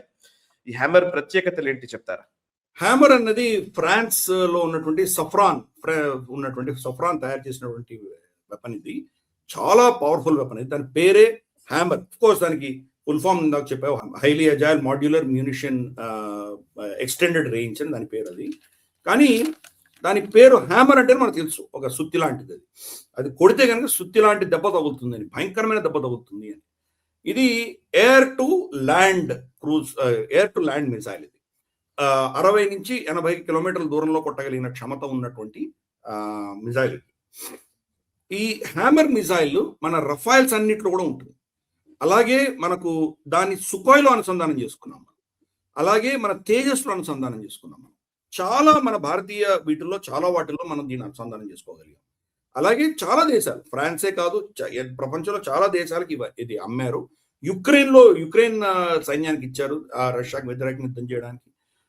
France దీన్ని ఆఫ్ఘనిస్తాన్లో వాడింది, లిబియాలో వాడింది, చాలా ప్రాంతాల్లో వాడింది. ఇది చాలా ఎఫెక్టివ్ మిసైల్. ఇది ఆపరేషన్ సింధూర్లో కూడా మనం హ్యామర్ని బహుశా మనం కొన్ని ఈ రన్వేస్ టేక్ డౌన్ చేయడానికి కానీ, లేదా మన వాళ్ళ ఏమంటారంటే రెడార్ సైట్స్ డిస్ట్రాయ్ చేయడానికి కానీ వాడామో తెలుస్తుంది మనకి. హ్యామర్ అంత పవర్ఫుల్ వెపన్ అది. దీని యొక్క కెపాసిటీ చాలా ఉన్నాయి. అందుకని మాడ్యులర్ అన్నారు కాబట్టి దాంట్లో అన్ని ఫిట్ చేయొచ్చు. 4-5 పార్ట్స్ ఉంటాయి దాంట్లో. అంటే దానికి గైడెన్స్ పార్ట్ ముందర ఉంటుంది. గైడెన్స్ ఆఫ్ కోర్స్ అన్ని మిసైల్స్ గైడెన్స్ పార్ట్ ముందర ఉంటుంది. దాంట్లో రెడార్ ఉంటుంది, లేదా ఇన్ఫ్రారెడ్ సీకర్స్ ఉంటాయి, లేదా లేజర్స్ ఉంటాయి, లేదా కొన్నింట్లో కెమెరాలు ఉండొచ్చు. సో అది గైడెన్స్ కి సంబంధించి ఫ్రంట్ ఒకటి ఉంటుంది. దాన్ని మనం డీకపుల్ చేసి వేరే దానికి అనుసంధానం చేసి పెట్టుకోవచ్చు. మిడిల్ పార్ట్ లో వెపన్ ఉంటుంది. ఆ వెపన్ ఏదైతే ఉంటుందో ఆ వెపన్ లో డిఫరెంట్ క్యాలిబర్ పెట్టచ్చు. మనం దేన్ని కొడుతున్నామని దాని ఆధారంగా దాంట్లో బాంబ్ యొక్క స్ట్రెంగ్త్, దాని యొక్క బరువు మార్చుకోవచ్చు. 125 కిలోగ్రామ్స్ 125 కిలోగ్రాముల నుంచి తీసుకొని 250 కిలోగ్రాములు, 500 కిలోగ్రాములు, 1000 కిలోగ్రాములు ఇంత పెద్ద బాంబులు కూడా దాంట్లో అసెంబుల్ చేసుకోవచ్చు. అది పెట్టి దాన్ని స్క్రూ చేసేయడమే. వెనకాల ఆఫ్ కోర్స్ దాని ప్రొపల్షన్ ఉంటుంది. దాన్ని ముందుకు తీసుకువెళ్ళేటువంటి ప్రొపల్షన్, దాంట్లో ఇంధనము, దాంట్లో మోటారు, దాన్ని ఎలా ముందుకు తీసుకెళ్తుంది, ఇది 3వ స్టేజ్లో ఉంటుంది. అది వెళుతుంది. దానికి ఎక్స్టెండెడ్ రేంజ్ ఈఆర్, ఇంకా దాన్ని ముందుకు తీసుకెళ్ళి ఇంకా ఒరిజినల్ దానికి వెళ్ళగలిసిన కెపాసిటీ కంటే కూడా ఎక్స్టెండ్ చేయాలనుకుంటే ఎక్స్టెండెడ్ రేంజ్ కూడా ఉంటుంది. సపోజ్ అంత దూరం కొట్టక్కర్లేదు, మనకు నార్మల్ గా కొట్టి పంపించవచ్చు. లేదు ఎక్స్టెండెడ్ రేంజ్ లో కొట్టాలంటే ఎక్స్టెండెడ్ రేంజ్ కూడా దానికి మనం యాడ్ చేసుకోవచ్చు మాడ్యూల్లో. సో కాబట్టి ఇన్ని ఫెసిలిటీస్ ఉన్నటువంటి ఒక అద్భుతమైనటువంటి అస్త్రం ఇది. అఫ్ కోర్స్ మనం వాడుతున్నాం, చాలా కాలంగా వాడుతున్నాము. వాళ్ళకి ఆర్డర్ ఇచ్చాము, రష్యా ఫ్రాన్స్ నుంచి మనం చాలా కొనుక్కున్నాము. ఇమ్మాన్యుయల్ మక్రాన్ గారు ఇప్పుడు భారతదేశ పర్యటనలో మనం ఒక జేవీ చేసుకున్నాం వాళ్ళతో. బిఈఎల్ తర్వాత మనకు డిఫెన్స్ సంబంధించినటువంటి మన సంస్థలన్నీ కూడాను, అలాగే మనకు సఫ్రాన్ వీళ్ళందరూ కలిసి అనుసంధానం చేసి దీనిని మిసైల్ భారతదేశంలో తయారు చేస్తామని ఒప్పందం చేసుకున్నాం. అఫ్ కోర్స్ దాని డెవలప్మెంట్, ప్రొడక్షన్, దాని మెయింటెనెన్స్, దానికి సంబంధించినటువంటి రిపేర్స్, దాని అప్కీప్ ఇవన్నీ కూడాను భారతదేశంలోనే చేసే దిశగా ఒప్పందాలు జరిగినాయి. దానికి బిఈఎల్ చాలా కీలక పాత్ర పోషించబోతోంది. బట్ ఆఫ్ కోర్స్ దానికి మిగతా అలైడ్ ఇండస్ట్రీస్ కూడా ఉంటాయి. అందరూ కలిసి దీన్ని చేయబోతున్నారు. రేపటి రోజు మనకు యాక్టివ్ వార్, యుద్ధం అంటూ ఏదైనా వస్తే ప్రతిసారి ఫ్రాన్స్ నుంచి ఇంపోర్ట్ చేసుకునేటువంటి పరిస్థితి మనకు ఉండకూడదు. కాబట్టి భారతదేశంలో తయారవుతాయి అండర్ లైసెన్స్. వాళ్ళ లైసెన్స్, వాళ్ళ జేవీ ఉంటుంది కాబట్టి వాళ్ళకి 50% లాభాలు కూడా వెళ్తాయి. కాబట్టి ఆ దిశగా ఇవన్నీ మనం చేయబోతున్నాం మనం. కాబట్టి ఆ దృష్ట్యా ఈ యొక్క జేవీ అన్నది చాలా కీలకము. హ్యామర్ వెపన్ యొక్క గొప్పతనం ఏంటో రష్యా చూసింది, పాకిస్తాన్ కూడా చూసింది. ఇవి అన్నిట్లో కూడా ఇంక్లూడింగ్ ఆమ్కాలో కూడా దీన్ని మనం పెట్టబోతున్నాము. రాబోయే 114 రఫైల్స్ ఎలాగూ ఉంటుంది అది. మిగతా ప్లాట్ఫామ్స్ కూడా మేము దీన్ని వాడబోతున్నాము. కాబట్టి హ్యామర్ మిసైల్ అన్నది మనకు చాలా సక్సెస్ స్టోరీ కింద భావించాలి. మనది కాదు, ఫ్రాన్స్దే. కానీ మనం దాన్ని మళ్ళీ జేవీ చేసుకొని మన దేశంలో ప్రొడక్షన్ చేసే దిశగా మనం పావులు కలుపుతున్నాం. ఓకే. So super sir. ఇక నెక్స్ట్ చివరి సెగ్మెంట్ కంపెనీ సెగ్మెంట్ లోకి వెళ్దాం.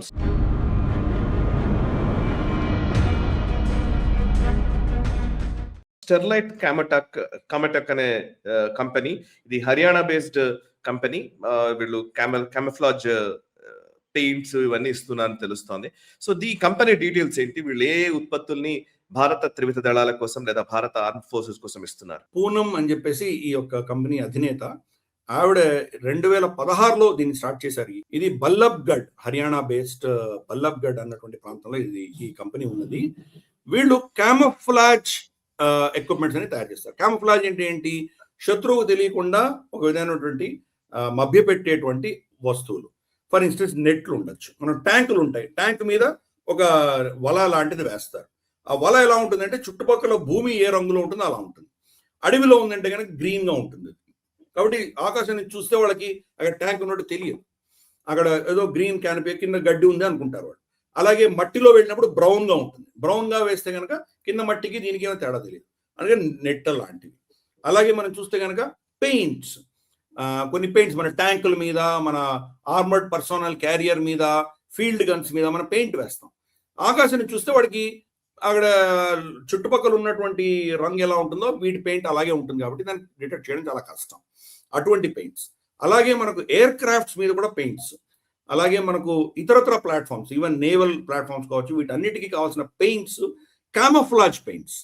క్యామఫ్లాజ్ పెయింట్స్ అంటే డిఫరెంట్ కలర్, మనం మిలిటరీ యూనిఫామ్ చూస్తాం కదా ఎలా ఉంటుందో, బ్రౌన్, గ్రీన్, గ్రే, ఇలా డిఫరెంట్ కలర్స్ లో ఉన్నటువంటివి కూడా వాడి చేస్తారు.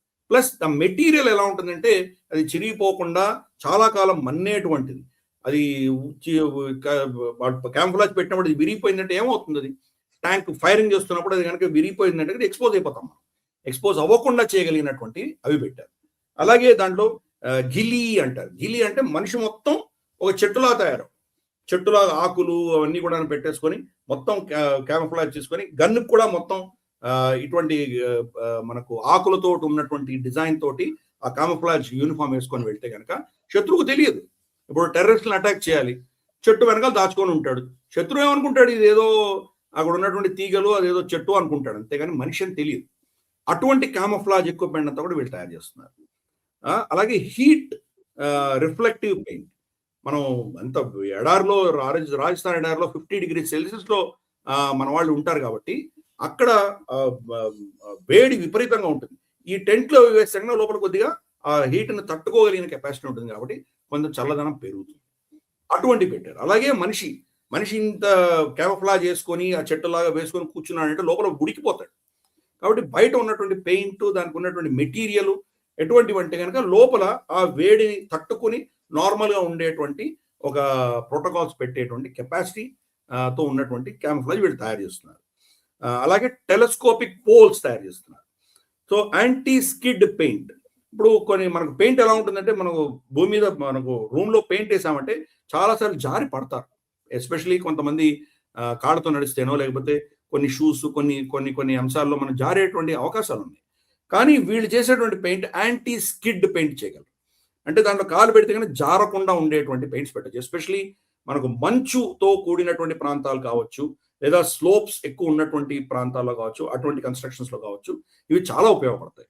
అలాగే మన ట్యాంకుల మీద మనం కనుక యాంటీ స్లిప్ మనం పెట్టామంటే దాని మీద కాలు పెట్టి జారి పడకుండా దాని మీద గ్రిప్ సరిగా ఉండేటువంటి పెయింట్స్, ఇటువంటివి క్యామోఫ్లాజ్కి సంబంధించినటువంటి పెయింట్లు కావచ్చు, టెంట్లు కావచ్చు, యూనిఫామ్లు కావచ్చు, డ్రెస్సులు కావచ్చు, ఇవన్నీ తయారు చేసేటువంటి కంపెనీ ఇది. మన సైన్యానికి చాలా అద్భుతంగా ఇవన్నీ కూడా సప్లై చేస్తున్నారు వాళ్ళు. మన ఫార్వర్డ్ బేసిస్లో మన సైనికులు చేస్తున్నటువంటి ఇవన్నీ కూడా యాక్షన్స్ అన్నిటికి కూడాను వాళ్ళకు సహాయంగా ఉన్నటువంటి ఎక్విప్మెంట్ అంతా వీళ్ళు తయారు చేస్తున్నారు. అఫ్ కోర్స్ మన ఫోర్సెస్ కూడా, మన నాన్ మిలిటరీ ఫోర్సెస్ కూడా, సిఆర్పిఎఫ్ కావచ్చు, రాష్ట్రీయ రైఫల్స్ కావచ్చు, ఎవరికైనా కానీ కూడా వాళ్ళ యాక్షన్స్ కావాల్సినటువంటి క్యామోఫ్లాజ్ వాళ్ళని వాళ్ళు ప్రొటెక్ట్ చేసుకొని శత్రువుకు తెలియకుండా వాళ్ళు చేయవలసిన పనికి కావాల్సినటువంటి ఈ క్యామోఫ్లాజ్ ఎక్విప్మెంట్ అంతా కూడా ఈ కంపెనీ చేస్తుంది. వీళ్ళ యొక్క సరే వాళ్ళకు ఉన్నటువంటి టర్న్ ఓవర్, వాళ్ళ బిజినెస్ ఎలాగ ఉంది, కానీ దేశానికి సేవ చేస్తున్నారని నేను భావిస్తాను. కాబట్టి పూనం గారికి, ఆవిడతో ఉన్నటువంటి టీము, ఆ కంపెనీ సిబ్బంది, వాళ్ళందరికీ కూడా మనం కంగ్రాచులేషన్స్ చెప్దాము, అభినందనలు తెలుపుదాము. వాళ్ళ సేవలు ఇంకా దేశానికి చాలా ఎక్కువగా ఇచ్చి రేపటి రోజు వాళ్ళు ఈవెన్ ఇంటర్నేషనల్ మార్కెట్లో కూడా వాళ్ళు చాలా కీలక పాత్ర పోషించి మన దేశ గౌరవాన్ని ముందుకు తీసుకువెళ్తారని, మనకు గౌరవాన్ని తీసుకొస్తారని నేను భావిస్తున్నాను. ఎస్ సార్, నిజంగా thank you very much sir. ఈ వారం మన క్షాత్రం ఎపిసోడ్ లో చాలా విషయాలు మీరు చెప్పారు. Thank you very much sir. So చూసారు కదా, ఇది ఈ వారం క్షాత్రం ఎపిసోడ్, 79వ ఎపిసోడ్. ఇది ఎపిసోడ్ నచ్చితే వెంటనే లైక్ చేయండి, 10 మందికి షేర్ చేయండి, కమెంట్స్ ద్వారా మీ అభిప్రాయాలు మాతో పంచుకోండి. మనసా వాచా కర్మణ, దేశహితం కోసం నేషనలిస్ట్ హబ్. ఈ వీడియో మీకు నచ్చినట్టయితే లైక్ చేయండి, 10 మందికి షేర్ చేయండి, అలాగే కామెంట్ల రూపంలో మీ అభిప్రాయాలను మాతో పంచుకోండి. Nationalist hub group of channels ను సబ్స్క్రైబ్ చేసుకుని తెలుగునాట జాతీయవాద జర్నలిజాన్ని ప్రోత్సహించండి. ఈ వీడియో కింద ఉన్న బెల్ ఐకాన్ పై క్లిక్ చేయడం మర్చిపోవద్దు.